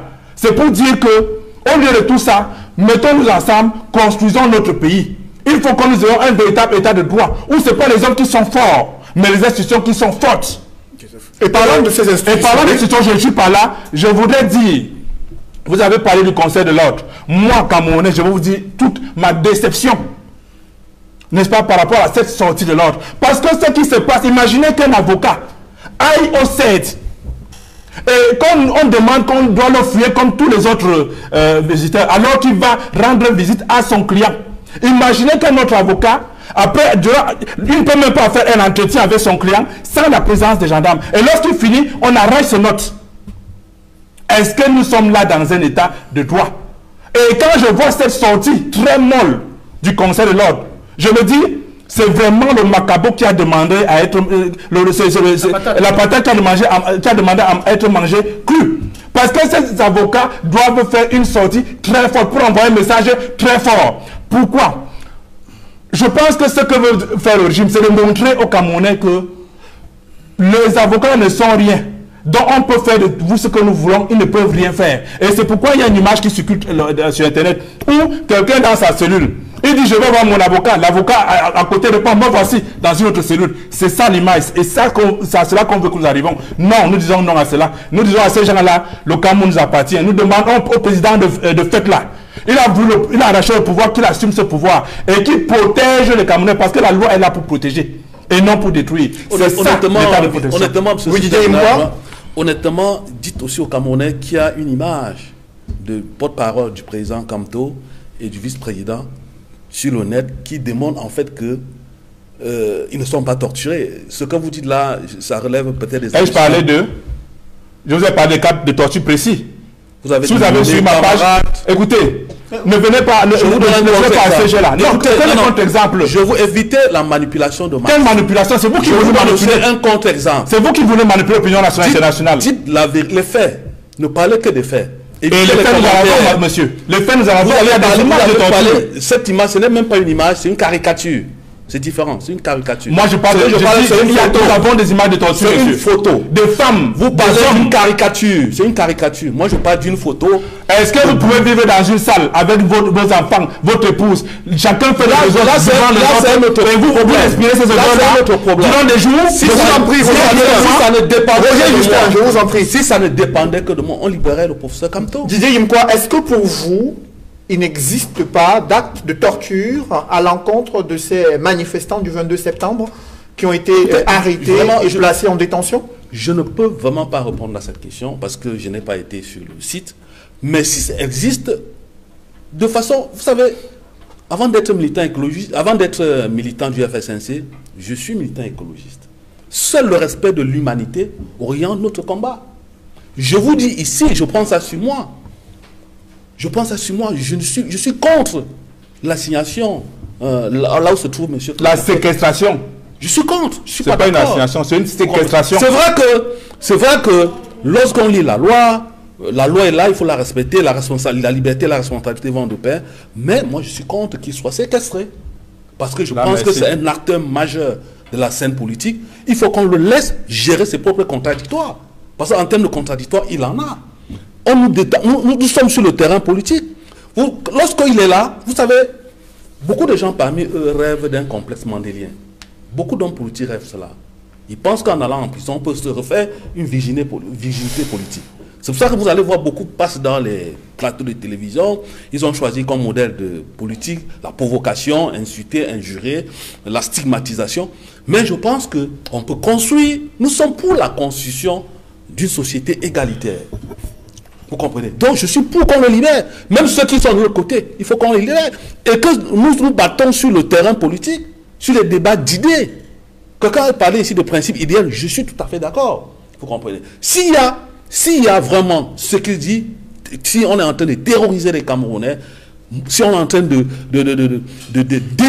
déshumaniser les Camerounais en prison, moi je dis, je ne suis pas d'accord. Les autorités camerounaises n'ont pas commenté ces actes de torture dénoncés par les avocats des militants du MRC. Edmond Kangia, pour autant, les questions d'état de droit préoccupent la communauté internationale, hein, qui a un regard très inquiétant sur l'évolution de la situation sociopolitique au Cameroun. Qu'est-ce qu'il faut entrevoir dans ce contexte de généralisation des violations des droits de l'homme dans le pays? Ce qu'il faut entrevoir n'augure rien de bon, parce que les faits sont très mauvais. Chaque fois que les violations des droits de l'homme se multiplient, s'aggravent d'année en année, pour ne parler que de la crise anglophone qui date de 2016. Souvenez-vous que c'est lorsque les avocats ont exprimé leur ras-le-bol, notamment les avocats d'expression anglaise, ils ont été tabassés, leur robe déchirée. Il y a des policiers, des forces de sécurité qui sont allés jusqu'à détruire, c'est-à-dire qu'ils sont allés même dans les bureaux des cabinets d'avocats, détruire, emporter des documents dans des conditions abracadabrantesques que la crise anglophone a commencé. Et ce qui s'est passé au palais de justice de Bonanjo, récemment, avec des avocats tabassés dans le même contexte. C'est-à-dire, chaque fois que je pense à ce qui s'est passé au tribunal première instance de Bonanjo, où les avocats ont vécu ce qu'ils ont vécu, cette horreur-là, je pense immédiatement aux avocats anglophones qui ont été tabassés en 2016. Et c'est par là que la crise avait commencé. Et je me pose la question suivante. Est-ce que ce qui s'est passé au palais de justice de Bonanjo est le nouveau départ d'une autre crise, cette fois-ci pas anglophone, mais francophone, qui va continuer jusqu'à aboutir à ce que nous connaissons dans la crise anglophone? C'est la question de fond que je me pose. Parce que visiblement, les solutions qu'on a essayé d'apporter à la crise anglophone sont demeurées des solutions cosmétiques qui ne répondent pas à la question de fond, qui est la forme de l'État en ce qui concerne la crise anglophone. Et aujourd'hui, avec les avocats d'expression française, je crains que ce soit là le début d'une autre crise qui n'est pas également comme celle de la crise anglophone, mais qui, si le barreau a un véritable conseil de l'ordre, un conseil de l'ordre fort, un bâtonnier fort, malheureusement, et je le regrette, le bâtonnier est décédé, il sera bientôt inhumé. Je souhaite que le barreau ait un nouveau bâtonnier, au-delà de l'intérim qu'assure la doyenne d'âge, un nouveau bâtonnier, et un bâtonnier qui va être à l'écoute des avocats, pour que nous ayons au Cameroun un barreau et un bâtonnier qui ressemblent véritablement à ce que le Cameroun a connu comme barreau dans les années 90 et jusque dans les années 2000. Malheureusement, comme l'a dit Maître Ngwana ici, notre conviction, c'est également le fait que nous ne reconnaissons pas le barreau aujourd'hui comme celui qu'on a toujours connu dans le passé au Cameroun. Parce qu'il faut le dire, l'avocat est le dernier rempart pour le justiciable. C'est-à-dire que quand dans un pays, tout va mal, qu'il y a trop d'injustice, celui qui est censé porter, c'est-à-dire porter la doléance là, et défendre celui qui souffre, la veuve et l'orphelin, les citoyens pauvres et malheureux, c'est l'avocat. Quand l'avocat est ainsi humilié, quand il subit ce qu'on a vu récemment à Bonanjo Adouala, je vous assure, ce n'est pas de nature à rassurer le justiciable. Et le justiciable est de tous ordres. Il est personne physique, il est personne morale. Et quand je parle de personne morale, je pense aux investisseurs étrangers. Quand les investisseurs, potentiels investisseurs étrangers de leur pays, où ils se trouvent, par satellite, voient ce qui se passe au Cameroun, ça ne leur donne pas envie de venir au Cameroun. Pour répondre sur le fond de votre question, Sédik Noufélé, en matière de droits de l'homme, je disais tantôt que ça n'augure rien de bon. Effectivement, ça n'augure rien de bon parce que le Cameroun sera à nouveau interpellé d'une manière ou d'une autre. Vous savez, chaque pays, chaque État membre de l'ONU doit passer par le Comité des droits de l'homme de Genève, rendre compte de la situation des droits de l'homme et dire sur les faits qui lui sont reprochés pourquoi il s'est passé ceci ou cela. Et je suis certain, ce n'est pas une perspective, que par rapport à ce qui s'est passé à Bonanjo l'autre jour, le gouvernement aura du mal à justifier ce qui a pu se passer ainsi, parce qu'on n'a jamais vu ça au Cameroun. C'est-à-dire, le Cameroun est passé par plusieurs étapes, hein, vous savez. Nous sommes passés du protectorat allemand au mandat, au double mandat franco-britannique, à la double tutelle franco-britannique, jusqu'à acquérir ce que nous connaissons, nous les francophones, comme étant l'indépendance. Je dis nous les francophones comme étant l'indépendance, le 1er janvier 60.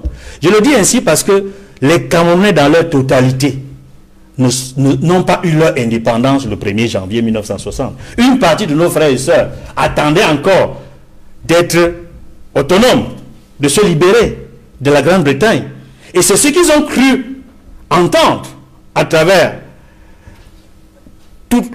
non seulement les résultats du plébiscite, mi-figue, mi-raison, qui ont même donné lieu à un deuil national, parce que ce n'était pas l'ensemble des Camerounais d'expression anglaise qui sont revenus au Cameroun. Le Northern Cameroun, nous on l'a perdu, c'est rattaché au Nigeria. C'est le Southern Cameroun qui est revenu vers nous, au lieu de protéger nos frères et sœurs de Southern Cameroun, qui étaient fiers d'être avec nous le 1er octobre 1961, lorsque le Cameroun a posé les bases de l'État fédéral. On a commencé à les frustrer en quittant l'État fédéral de manière brutale et unilatérale par un vrai faux référendum qui a donné lieu à l'État unitaire. Et puis, comme si ça ne suffisait pas, en 1984, notamment en février, nous sommes passés de manière brutale et unilatérale à la République du Cameroun, de la République unie à la République du Cameroun. Et c'est le nom de l'ancien Cameroun français. Le Cameroun actuel, République du Cameroun, c'est le nom du Cameroun indépendant du 1er janvier 1960. C'est-à-dire le Cameroun français, auquel n'étaient pas partis nos frères et sœurs du Southern Cameroun. Et c'est dans cette partie du Cameroun britannique qu'on observe une crise depuis près de 4 ans. Avec vous, maître Moustapha Anguana, 4 ans déjà de crise, 3 ans de conflits armés, plus d'une dizaine de sessions parlementaires et une session extraordinaire, mais aucun débat organisé jusqu'ici sur les initiatives à prendre et l'examen des causes profondes de la crise dans les régions anglophones. À l'ouverture de la session de ce mois de novembre en 2020, les discours étaient essentiellement axés sur la condamnation des actes de massacre des enfants à Kumba, mais rien jusqu'ici concernant une initiative parlementaire. Comment appréciez-vous l'attitude du Parlement camerounais après 4 ans de crise et 3 ans de conflits armés dans le nord-ouest et le sud-ouest? Vous allez constater qu'il y a chez ceux qui nous gouvernent une très grande arrogance, une très grande défiance et une très grande propension à la violence.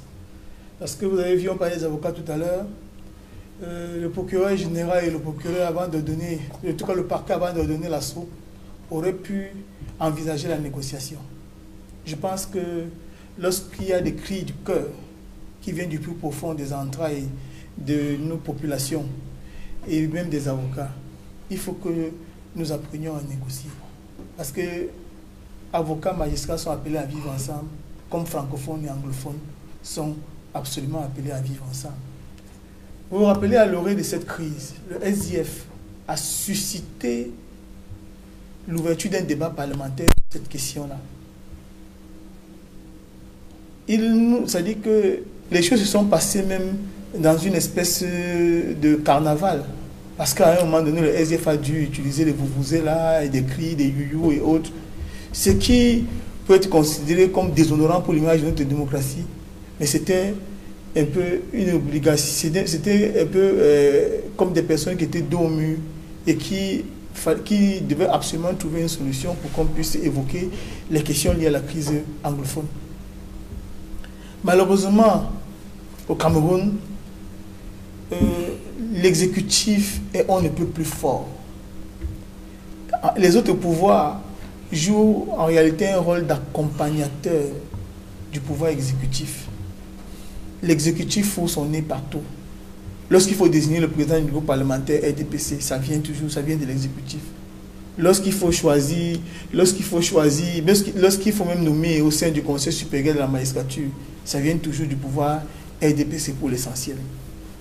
Donc il ne faut pas être surpris que le Parlement ne puisse pas réagir. Il y a cette majorité obèse que le RDPC s'est adjugé, mais il y a également que le problème est systémique. Nous ne sommes pas prompts à la négociation. Notre pays est caporalisé par une poignée de personnes qui en font leur affaire personnelle et ne souhaitent pas que les choses puissent véritablement changer dans un sens qui nous permette de pouvoir libérer nos énergies. La crise anglophone, vous l'avez dit, elle a commencé comme un jeu et c'était les avocats qui étaient à l'avant-garde de l'affaire.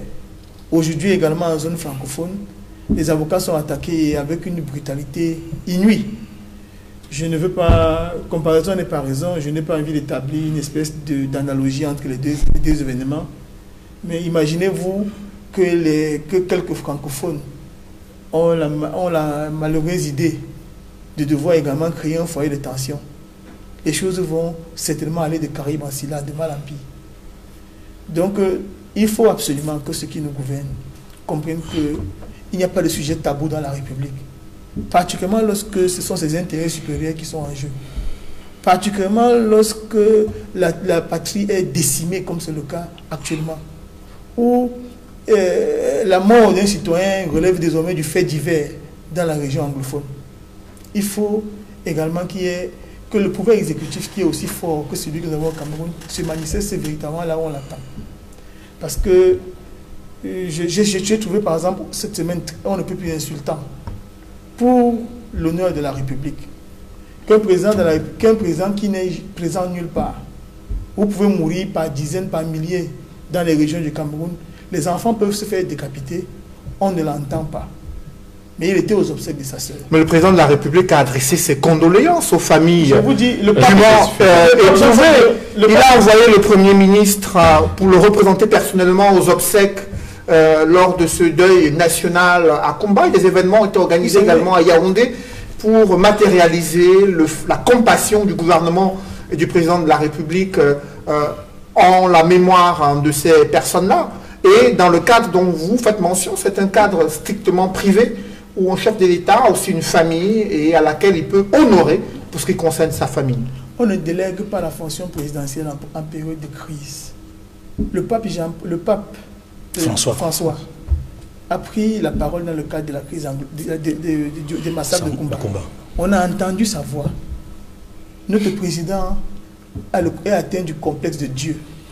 Il estime qu'il ne doit pas, il s'estime, on ne peut plus supérieur au reste de la nation pour pouvoir nous parler de temps en temps. Et ça nous fait problème. Vous avez indiqué, on dit, vous avez, un président de la République ne s'appartient plus. Il ne s'appartient plus. Il doit donner plus d'importance à la nation qu'il est censé souder plutôt qu'à sa seule famille. Je dis, ça aurait été un fait anodin qu'il aille aux obsèques de sa sœur aînée. S'il manifestait et témoignait sa compassion émue aux populations camerounaises, des régions anglophones qui sont affligées chaque jour au quotidien. Nous nous demandons quels sont les actes quelles sont les atrocités qui peuvent amener le président de la République finalement à s'occuper de la fonction présidentielle qui est sienne. Il faut absolument que le président puisse se mettre, puisque c'est lui qui est en même temps, c'est lui qui contrôle également le Parlement.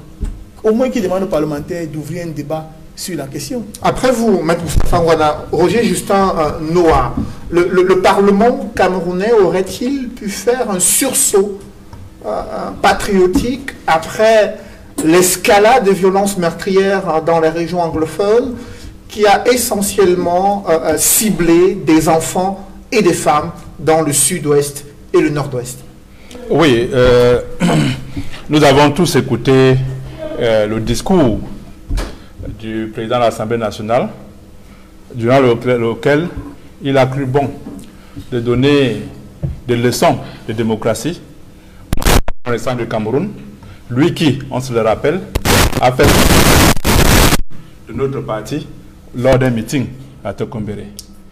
Je pense qu'il demande par là que le Parlement n'est pas au service du peuple. Parce que s'il avait trouvé que la question anglophone était un sujet très important, un sujet national très important, il n'aurait pas fait cette digression pour parler du MSC ou de Maurice Kamto. Le Parlement est censé représenter le peuple. Lorsque ce peuple-là souffre dans sa chair, le Parlement doit en faire écho. Depuis pas mal d'années, malgré tous les efforts du SIF, ces représentants de la nation n'ont jamais jugé bon de débattre de la question anglophone. Ailleurs, cette question a été déjà débattue depuis fort longtemps. On aurait même vu une commission parlementaire descendre pour savoir ce qui se passe exactement dans le nord-ouest et sud-ouest. Imaginez que des parlements étrangers ont parlé de la question anglophone, mais pas le Parlement national. Ces gens-là sont à l'Assemblée nationale et au Sénat pour enregistrer les projets de loi soumis par l'exécutif et encaisser les millions qui vont avec. Aussi simple que ça. Voilà, ils sont en session budgétaire. Chacun devra rentrer avec des millions au détriment du peuple camerounais. Et ils ne vont jamais parler de la question anglophone parce que ça ne les intéresse pas. Ce qui les intéresse, c'est cet argent-là que le régime de Yaoundé, le régime de la flamme, leur donne à chaque session. C'est ça qui les intéresse. Ce n'est pas le sort des Camerounais. Et ils se prétendent être nos représentants. Comble vraiment de l'insulte. Ils se prennent pour nos représentants. Mais mon représentant à moi va se préoccuper de mes problèmes. Une partie du pays est malade. Les régions du sud et nord-ouest sont touchées. Mais que font donc nos représentants? Ils disent être nos représentants. Que font-ils? Pourquoi ils n'en parlent pas? Moi, j'ai honte à leur place. J'ai vraiment honte à la place de ces sénateurs, à la place de ces députés. S'ils avaient encore un peu de dignité, ils devraient tous démissionner. Surtout ceux du régime, ceux du parti au pouvoir. Pourquoi? Parce que quand vous êtes là-bas, ce n'est plus le parti que vous devez servir. C'est vos compatriotes. Mais tous ces députés du parti au pouvoir soutiennent les initiatives prises par le gouvernement dans le cadre de la résolution de la crise anglophone. Est-ce que c'est ce qu'on attend d'un député à l'Assemblée nationale ou au Sénat pour un sénateur? Non, moi, ils soutiennent. Qu'est-ce qu'ils soutiennent? On ne peut normalement soutenir qu'une initiative qui va dans le sens de ce que souhaitent les populations lorsqu'on est représentant de la population. Mais ce n'est pas ce qu'ils soutiennent. Parce que, regardez les recommandations. Certains parlent de résolution, il n'y a jamais eu. C'est les recommandations de ceux qui ont appelé le Grand Dialogue National. Ils sont incapables de mettre en exécution ces recommandations-là. De la même manière qu'ils sont incapables d'appliquer leurs propres lois. Voilà ce qui se passe dans ces pays. Et on aurait cru que dans ce cas-là, le député est notre rempart. Quand c'est fort, nous sommes maltraités, opprimés, réprimés par l'exécutif, nous allons nous recroqueviller auprès de nos représentants à l'Assemblée, au Parlement, pour qu'enfin, ils puissent dire à ces régimes, trop, c'est trop. Il faut trouver une solution. Et tout le monde sait quelle est la solution. Pourquoi est-ce que nos parlementaires ne mettent pas la pression, s'ils aimaient encore ce peuple-là, pour que le régime de la flamme accepte de mettre en place des conditions qui vont permettre un retour à la paix dans les régions du nord et sud-ouest? Est-ce que nous sommes contents de perdre chaque jour des soldats? Est-ce que nous sommes contents de perdre chaque jour des Camerounais? Et ce qui est plus curieux encore, c'est que l'on embastille une dame qui n'a fait que raconter sa douleur. Est-ce que c'est normal? Vous racontez votre douleur, on vous emprisonne. Pourtant, M. Paul Biya a dit qu'on ne devrait plus aller dans le maquis pour exprimer ses opinions. Voilà une dame qui a exprimé sa douleur, une douleur profonde, avec la perte consécutive de ses jumeaux, mais qui se retrouve encore dans les géoles, à la suite d'un communiqué abject du gouvernement. Si on avait encore de la hauteur, je veux dire ce gouvernement avait de la hauteur, je pense qu'au lieu de faire un communiqué sur le cas de Mme Djomo, vous voyez qu'ils n'ont fait aucun communiqué sur ce qui s'est passé à Bonanjo. Mais ça, c'est une question importante. Ils préfèrent s'occuper des choses périphériques. Non, on ne peut pas continuer comme ça. Il faut quand même que ces gens se disent que nous avons... je pense qu'ils ont quand même des cœurs comme nous. Et qu'ils doivent se dire, après tout, Nous gérons des humains, nous ne gérons pas des animaux. Même les animaux ont des droits. Après vous, Roger Justin, Didier Yimkwa, vous êtes à l'Assemblée nationale depuis la dernière élection avec un nombre un peu plus important de députés, mais le RDPC conserve une majorité écrasante. Lorsque vous observez l'attitude des parlementaires depuis le déclenchement de la crise anglophone, comment expliquer l'absence d'initiative parlementaire pour mettre la pression sur l'exécutif ou pour impulser une véritable stratégie de résolution durable de la crise dans le nord-ouest et le sud-ouest? Oui, avant de répondre à votre question, permettez-moi, Cédric, de réagir sur deux sorties. La sortie de votre excellent consultant et de Maître Ngwana. D'abord, j'ai suivi avec beaucoup d'intérêt l'histoire, comment il a raconté l'histoire, mais il a omis, peut-être à dessein, il est assez intelligent, il aurait fait à dessein, il a omis de nous dire que ce qui s'est passé de 60 en 82, ça c'est les dates, hein, passant par 61, le président Ido l'a fait avec l'élite anglophone. Michel Foucault appelle ça la biopolitique. C'est-à-dire qu'il y a eu distribution de postes, les gens ont pris de postes, ils ont laissé passer un certain nombre de choses. Il faut le dire, monsieur le consultant. Maintenant, revenons sur monsieur Ngwana. Le maître Ngwana est surpris que le chef d'État ne soit pas allé je ne sais pas, à Kumba ou à Bamendo ou à Boya. Heureusement, vous lui avez bien répondu. Maître Ngwana, l'État n'est pas Paul Biya. C'est Napoléon qui avait dit que l'État, c'est moi. Monsieur Biya n'a jamais dit l'État, c'est moi.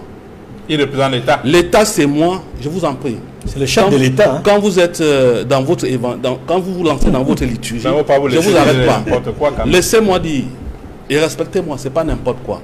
Je suis dans les analyses, vous êtes dans les commentaires. C'est deux mondes différents. Didier Yimkwa a la parole. Donc, ce que M. Ngwana fait, on appelle cela l'anthropophisation de l'État. Donner une figure humaine à l'État. Non, l'État n'est pas l'homme. C'est Napoléon qui avait dit l'État c'est moi. Biya n'a jamais dit l'État c'est moi. Et je suis tout aussi surprenant. Je vous en prie.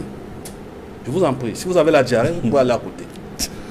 Je suis encore d'autant surpris parce que il appartient à un parti qui prend le fédéralisme. Donc vous ne pouvez pas être en même temps fédéraliste, en même temps jacobin. C'est de l'incohérence totale. Mais les États-Unis, c'est un État fédéral. On voit le président américain Donald Trump qui s'est rendu plusieurs fois dans les États où il y a eu des catastrophes naturelles, où il y a eu des attaques contre des concitoyens américains victimes d'une attaque terroriste ou bien des attaques armées dans son pays. On voit également en France qu'il y a une référence pour le Cameroun en matière politique où le président français, Emmanuel Macron, est le premier à intervenir lorsque des Français ont été victimes d'une attaque à l'arme blanche dans une église ou dans des magasins à Paris ou dans d'autres villes en région parisienne. Les Camerounais aussi aimeraient voir le chef de l'État être présent lorsqu'il y a des événements qui touchent l'intérêt national. Pour vous, est-ce que le fait de le demander pour les Camerounais, est-ce que cela est mal placé? Non, je n'ai pas dit ça. Je n'ai pas dit ça. Je n'ai pas dit que même ceux dont vous citez en exemple, sont vos exemples, ne sont pas mes exemples. Ils ont peut-être le don d'ubiquité. Le président Biya n'a pas un don d'ubiquité d'être partout là où le peuple l'appelle. Mais je pense que dans les années 80, il avait accordé une interview. Là, c'est le don de voler une lecture. Je vous en prie, il a la parole. Permettez qu'il aille jusqu'au bout. Il répondant à une interview de Yves Mourouzi, je ne sais pas si c'était Yves Mourouzi, qui lui demandait que Monsieur le Président, vous êtes tout le temps dans les voyages. Il dit, je ne suis pas seul à gérer le Cameroun. J'ai un Premier ministre, j'ai des ministres. Nous sommes dans un processus de la décentralisation. Il faut que les gens apprennent que le chef d'État n'est pas un journaliste de télé qui doit être là tous les jours. Ça fait 24 ans. Il faudrait que... monsieur, Maître Ngwana, j'ai au moins le chic de vous respecter quand vous parlez. Je ne vous interromps pas. Cela relève de ma culture politique. Vous l'avez fait aussi une fois. Peut-être chez vous, vous interrompez les gens. Moi, je ne le fais pas. C'est au moins la chance que j'ai eue à marcher à côté de l'un des meilleurs porte-parole du renouveau, le président Issa Chirouma. Il a passé 10 ans, 1 mois. Donc c'est pour vous dire qu'on respecte les avis des uns et des autres. Respectez mon avis. C'est le code de Biya. Vous croyez que c'est en allant, si le président Biya va... C'est vrai qu'il y a un capital symbolique, mais acceptez aussi qu'avant d'être chef d'État, il a une vie privée. Et vous lui avez bien répondu. Donc, revenons donc sur le cas de la gestion de la crise du Nozo, la crise de conflit du Nozo. Moi, je crois que si jusqu'à aujourd'hui, 5, 6 ans, 4 ans déjà, que ça dure, la crise est encore là, il faut avoir l'humilité de changer la démarche, de changer le fusil d'épaule. Nous avons cru qu'il est temps aujourd'hui de discuter avec tout le monde. Monsieur Seydi Noufélé, l'ingénierie du crime est universelle dans tout le monde entier. Vous pouvez demander à tous ceux qui travaillent dans les conflits, l'urologie, l'étude des conflits et des guerres, ils vous diront que dans une ingénierie de crime, vous avez les exécuteurs qui ne comprennent rien aux enjeux, du conflit armé. C'est-à-dire ceux qui massacrent, qui tuent, qui décapitent les femmes. C'est des gens qu'on a recrutés comme ça, on les a endoctrinés, on leur donne la drogue, on dit allez tuer, vous avez 50 000, on leur promet monts et merveilles. Ils ne comprennent rien aux enjeux. Vous avez des exécutants. Ils ne sont pas en back-office, mais vous avez les commanditaires directs et indirects. Ces commanditaires indirects, vous pouvez aussi les trouver dans les partis politiques. Vous pouvez aussi les trouver dans les médias. Vous avez des hommes politiques ici qui n'ont jamais, depuis que cette histoire est déclenchée, qui n'ont jamais déclaré, qui n'ont jamais demandé à ces ambassadeurs de déposer des armes. Ils ont plutôt réacheté, comme on dit au quartier, ce conflit. Ça leur a peut-être servi, ça voulait leur servir de cheval de Troie pour arriver à étudier. Ils ont chaque fois cherché à mettre sur la même balance les bandits, parce que c'est les bandits, les terroristes, et les forces armées de défense et de sécurité, à qui je rends un vivant hommage, qui sont là, pas comme armée d'interposition ou bien d'occupation, qui sont là comme une armée qui doit protéger les intérêts des Camerounais, qui doit permettre aux Camerounais de circuler. Pour maintenant faire le dialogue, moi je suis pour qu'on dialogue avec des influenceurs. Les influenceurs, on les connaît. On les connaît. Moi j'appartiens, j'ai une association qui appartient au réseau national de la mangrove des zones humides. 80% des membres de cette association sont les Camerounais de l'autre côté du Mungo. Qui sont les influenceurs, qui sont tous les jours avec ces populations. Pourquoi? Parce que Mais que fait dans le Parlement? Mais maintenant pour le Parlement, oui. Quand il y a une crise qui perdure depuis 4 ans... C'est pour ça, je parle du Parlement. La nation. Vous comprenez? Qu'est-ce qui explique C'est ce que j'ai dit. Je ne suis pas au Parlement. Vous savez, il faut le dire, c'est un fait, le fait est réel. La majorité, l'obésité qui a été facilitée même par le boycott du MRC, parce qu'avant la dernière mandature, le RDPC avait presque 140, aujourd'hui c'est plus de 100. Mais vous êtes un parti politique aussi, non? Voyez-vous, au Parlement. nous disons que si jusqu'à présent, je l'ai dit à l'entame de mon propos, la crise persiste, il faut changer de paradigme. C'est ce que je dis. Vous parlez des députés, les députés qui sont à l'Assemblée ne sont pas différents du comité central du RDPC. Par la discipline du parti, ils ne peuvent qu'agir par rapport au comité central du RDPC. Je le dis, bon, que mes amis du RDPC m'en excusent parce qu'ils ne sont pas présents ici, peut-être pour me prendre en contre-pied, mais c'est les faits sont réels. Et puis moi je vais très loin, je dis, il faut changer de paradigme, il faut discuter avec les influenceurs, il faut discuter avec les princes de l'église, parce que c'est un crime, pardon, aujourd'hui, une crise aujourd'hui qui est politique et qui se passe dans un espace socio-culturel où vous avez des personnalités. Et je regrette, comme l'a si bien dit votre excellent consultant, on ne devrait pas s'attaquer à l'époque aux avocats, qui sont des influenceurs. On ne devait pas s'attaquer à l'époque, par exemple, au syndicat des enseignants, qui sont des influenceurs. Il faut discuter avec tout le monde. Et comme c'est une crise presque nationale, pourquoi pas discuter avec le professeur Kamto, qui à une certaine époque a travaillé sur le conflit Bakassi, à une seule condition, qu'il abandonne cette fumisterie de paysans élus, qu'il puisse aussi s'émanciper de la brigade anti-Sagina, qui aujourd'hui sont aussi des Camerounais, mais qui expriment de leur façon le patriotisme. Il faut savoir pardonner, il faut savoir pardonner, il faut savoir accepter quelque chose. Et monsieur le secrétaire général adjoint du MRC, peut-être vous ne savez pas qu'il y a une différence entre débat et dialogue. Dans un débat, il doit y avoir un gagnant, mais dans un dialogue, c'est le pays qui gagne. Et il y a un dénominateur commun qui se dégage des interventions ici, Maître Simon Sèche-Kaka, c'est la nécessité de dialogue politique, de négociation entre les différents acteurs engagés dans les crises multiformes au Cameroun. Est-ce que le pays peut s'inspirer de l'exemple qu'on a vu il y a quelques jours en Côte d'Ivoire où Alassane Dramane Ouattara président réélu avec 94% des suffrages exprimés en sa faveur, a accepté de rencontrer son plus farouche adversaire politique, Henri Konan Bédié, qui avait été désigné quelques semaines plus tôt président d'un conseil national de transition en Côte d'Ivoire. Des principaux adversaires politiques durant le processus électoral qui se rencontrent pour amorcer la détente de l'atmosphère politique en Côte d'Ivoire. Est-ce que le Cameroun devrait s'inspirer d'un tel exemple ivoirien? Je dis qu'avant de répondre à cette question, permettez-moi de vous faire observer que lorsqu'on parle de la gouvernance d'un pays, quel que soit le score réalisé par un président élu, il peut avoir 99%. Il ne peut réussir à gouverner que sur la base d'un consensus politique. Je pense que c'est ce que le président Ouattara a compris. Bon, encore faut-il maintenant se demander s'il est vraiment sincère dans cette démarche. Ou cette démarche peut simplement être interprétée comme un stratagème pour stabiliser son pouvoir. Bon, ça c'est également l'avenir nous dira. Mais ce que je tiens à vous faire observer, parce que lorsque vous parlez de cette situation qui doit inspirer le Cameroun, cela rejoint également la préoccupation que vous exprimez sur la posture de nos parlementaires.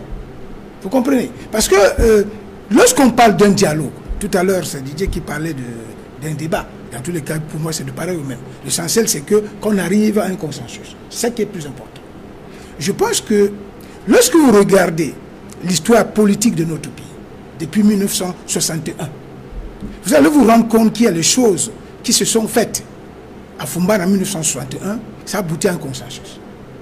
Vous allez vous rendre compte que en 1972, lors du fameux référendum, dont beaucoup de gens remettent en cause l'authenticité, ou bien l'effectivité, la crédibilité, ou bien la sincérité, il y a quand même eu une espèce de consensus qui s'est dégagé.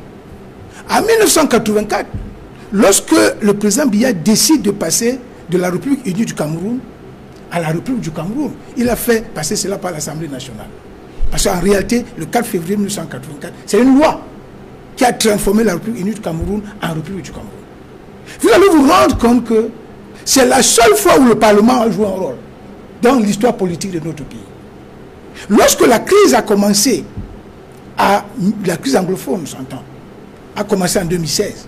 Bon, beaucoup de gens nous ont dit, écoutez, ce n'est pas une crise politique, c'est une crise qu'on avait appelée corporatiste, qui ne concernait que les avocats et les enseignants. Ouais. Mais la suite des événements a donné raison à ceux qui pensaient que cette crise était éminemment politique.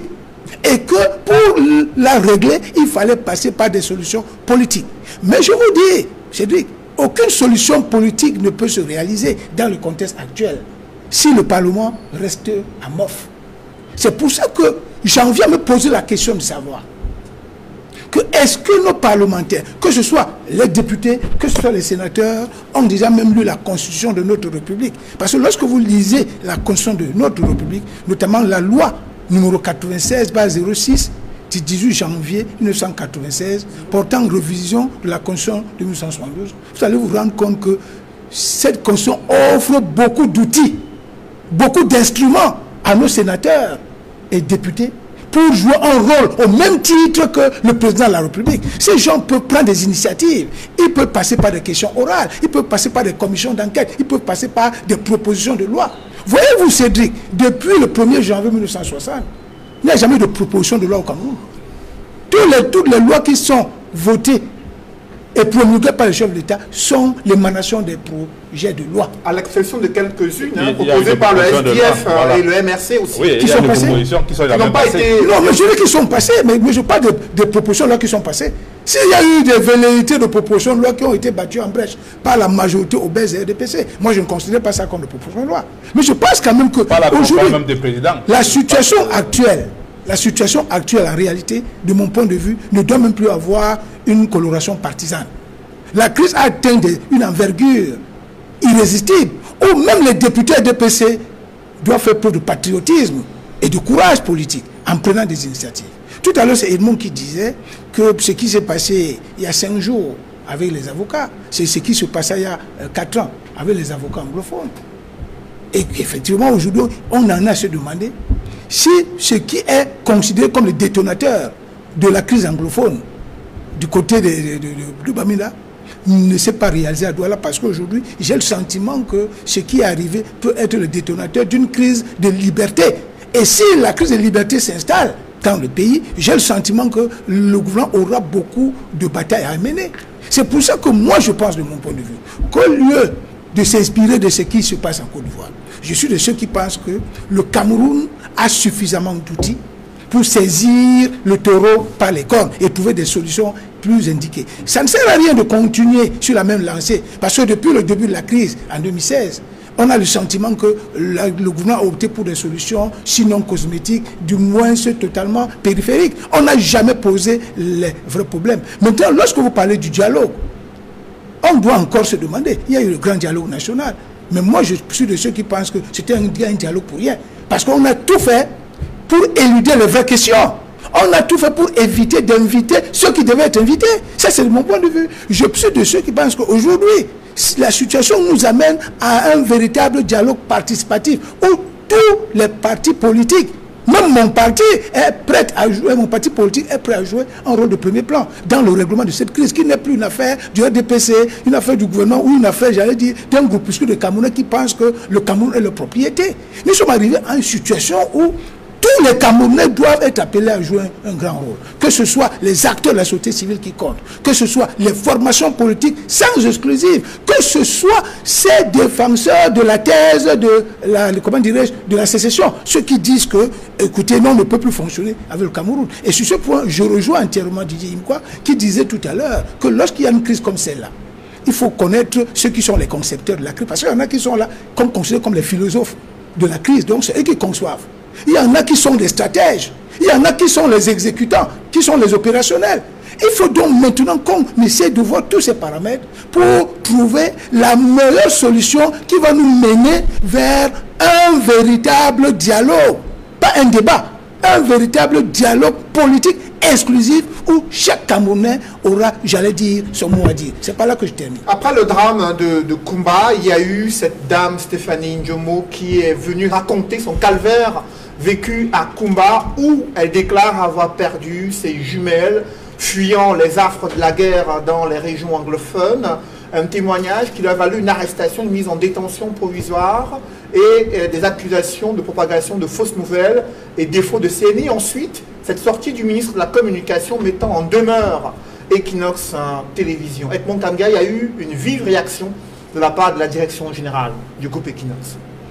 Effectivement, Sédic Noufélé, il faut le dire avec beaucoup de regret que la sortie de Mme Stéphanie Ndjomo ait pu provoquer, ait pu créer cette polémique, cette perception au niveau du gouvernement ou alors de certains membres du gouvernement ou alors de certains Camerounais, parce que dans le cas d'espèce, elle a été invitée à l'émission du mardi 3 novembre dernier, Parole de femme, où elle a essentiellement fait un témoignage sur ce qu'elle a vécu sur le terrain lorsqu'elle était à Kumba et tout le trajet qu'elle a mené de Kumba jusque dans la partie francophone, c'est-à-dire au niveau de Mbanga, où elle a été reçue avec d'autres personnes qui sortaient de la forêt avec elle. Elle a essentiellement fait un témoignage. Elle n'a ajouté rien de plus. Elle n'a accusé personne. Ouais, ça, c'est clair. Et ça, je mets au défi quiconque. C'est sur YouTube. Révisionner le témoignage de Dame Ndjomo Stéphanie. Elle n'accuse aucune institution. Elle n'accuse personne. Donc, il est regrettable que lors qu'une émission comme celle-là, où on invite quelqu'un qui fait un témoignage sur son vécu, soit interprétée de façon de manière à l'accuser. Et je dois dire, pour ne pas rentrer dans le fond du sujet, dire en réalité que nous avons également appris avec beaucoup de désarroi, parce que stupéfait, la réaction du ministre de la Communication, qui a adressé une lettre au PDG d'Equinox Télévision, une lettre de mise en demeure pour la chaîne de télévision Equinox Télévision. Je dois dire que le PDG a répondu à cette correspondance-là, et je ne veux pas rentrer dans le fond de la réaction du PDG d'Equinox, puisque cette lettre a adressé à son destinataire, le ministre de la Communication, qui va la lire et l'apprécier, et on verra quelle sera la suite. Mais je voudrais tout simplement dire qu'Equinox Télévision, comme l'ensemble des médias du groupe La Nouvelle Expression, travaille dans la sérénité, avec professionnalisme. Nous avons toujours respecté les règles éthiques et déontologiques. On ne peut pas, on n'a jamais eu une sanction de l'organe de régulation qui est censé être compétent sur la question pour nous adresser une demande d'explication ou quelque correspondance que ce soit. Nous sommes très surpris que ce soit le ministre de la Communication qui, de façon surprenante, en quelques heures, a réussi à faire une enquête et même aller au-delà du travail mené par les officiers j'allais dire par le commissaire du gouvernement, puisque l'a fait passer par le tribunal militaire où on a par la suite appris, parce que nous apprenons comme ça à distance que Dame Stéphanie Ndjomo est passée par le tribunal militaire et qu'elle a atterri à la prison de Nobel. Et nous apprenons également, comme tous les Camerounais, qu'elle y est pour défaut de possession de la carte nationale d'identité et pour propagation de fausses nouvelles. Nous pensons, pour l'émission qui s'est passée à Parole de Femme, qu'elle n'a jamais propagé de fausses nouvelles. Parce que nous avons pris la peine de vérifier tout ce qu'elle a pu dire à cette émission. Nous avons fait un compte rendu à l'émission de Parole de Femme du 10 novembre qui a suivi, où nous avons diffusé une bonne partie des témoignages que nous avons recueillis sur le terrain, notamment les enfants dont elle a parlé dans son témoignage. Elle a dit qu'elle avait des enfants qui étaient à Douala, qui sont allés à Douala en congé, n'ont pas pu revenir à cause de la crise. Nous avons pu retrouver ces enfants-là. Ces enfants-là ont témoigné. Nous avons pu rencontrer le grand-père de ces enfants-là, qui a également témoigné. Les téléspectateurs l'ont vu. Nous l'avons diffusé avec Inox Télévision. Nous voulons tout simplement dire que nous n'avons pas de reproche à nous faire. Nous travaillons de manière professionnelle. Je voudrais dire un mot également avant de chuter sur la question que vous avez précédemment posée à Maître Kakak sur ce que l'on pourrait éventuellement retenir, n'est-ce pas, du dialogue que vient d'entamer le président ivoirien Alassane Ouattara lorsqu'il appelle son illustre prédécesseur, parce qu'il faut le dire, Henri Konan Bédié n'est pas seulement le président du PDCI, il a été chef d'État avant lui. Aujourd'hui, s'est retrouvé dans l'opposition. Ils ont même été alliés contre Gbagbo à une certaine époque. Aujourd'hui, il y a eu des élections en Côte d'Ivoire dans des conditions que tout le monde sait, avec une contestation vive contre le troisième mandat d'Alassane Dramane Ouattara. Et il faut le dire, le Conseil constitutionnel avait validé sa candidature parce qu'il s'agissait d'une nouvelle constitution et d'une troisième république. En réalité, pour interpréter au premier degré l'élection d'Alassane Dramane Ouattara, ou en tout cas sa candidature qui a été validée par le Conseil constitutionnel, c'est que les compteurs ont été remis à zéro et il a la possibilité même de faire un quatrième mandat avec la nouvelle constitution. Restons là juste dans la parenthèse pour dire et pour revenir sur le dialogue qui a commencé avec Henri Konan Bédié. Nous sommes heureux de ce que Henri Konan Bédié, qui venait de mettre sur pied un gouvernement parallèle à la tête duquel il était le président du Conseil de transition, a bien voulu accepter de discuter avec Alassane Ouattara. Et nous pensons que c'est important pour tous les autres pays en Afrique, quelles que soient les conditions par lesquelles le dirigeant a été élu dans des conditions controversées, mais si déjà il peut appeler ses opposants ou son principal opposant à la discussion, c'est très important et nous pensons que ça va aider à stabiliser la Côte d'Ivoire qui n'a pas besoin d'une autre guerre. La Côte d'Ivoire n'a pas besoin d'une autre guerre. Avec tout ce qui s'est passé depuis 10 ans, ça plomberait davantage la paix, la sécurité et le développement de la Côte d'Ivoire. Et je voudrais dire enfin que nous souhaitons qu'Alassane Dramane Ouattara soit véritablement sincère, qu'il libère tous les leaders de l'opposition qui ont été arrêtés, parmi lesquels Pascal Affi-N'Guessan, toutes les manifestations qui ont été arrêtées, et que cela permette, dans le cas des propositions qui vont lui être formulées par l'opposition ivoirienne, que cela permette au moins la décrispation politique à travers l'éventualité d'un gouvernement d'ouverture ou d'un gouvernement de réconciliation nationale pour que la Côte d'Ivoire reste un grand pays.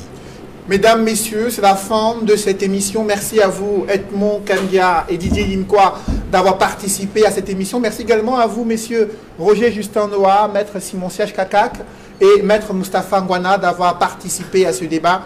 Mesdames, Messieurs, c'est la fin de cette émission. Merci de l'avoir suivi et merci de rester sur Equinox Télévision.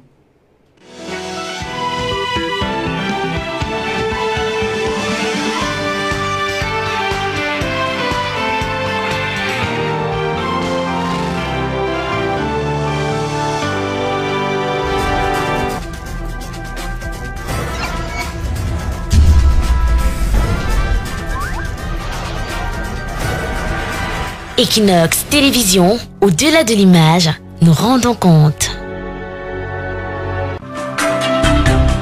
Ce dimanche sur Equinox Télévision. Avec Sam Bindé, c'est un expert. Tout le monde le sait, c'est pas nouveau. Les nouvelles sociétés qui ont été agréées, l'agrément n'étant pas rétroactif, tu ne peux pas venir demander l'argent qui ne t'appartient pas. Donc la CMC a signé les contrats avec plein de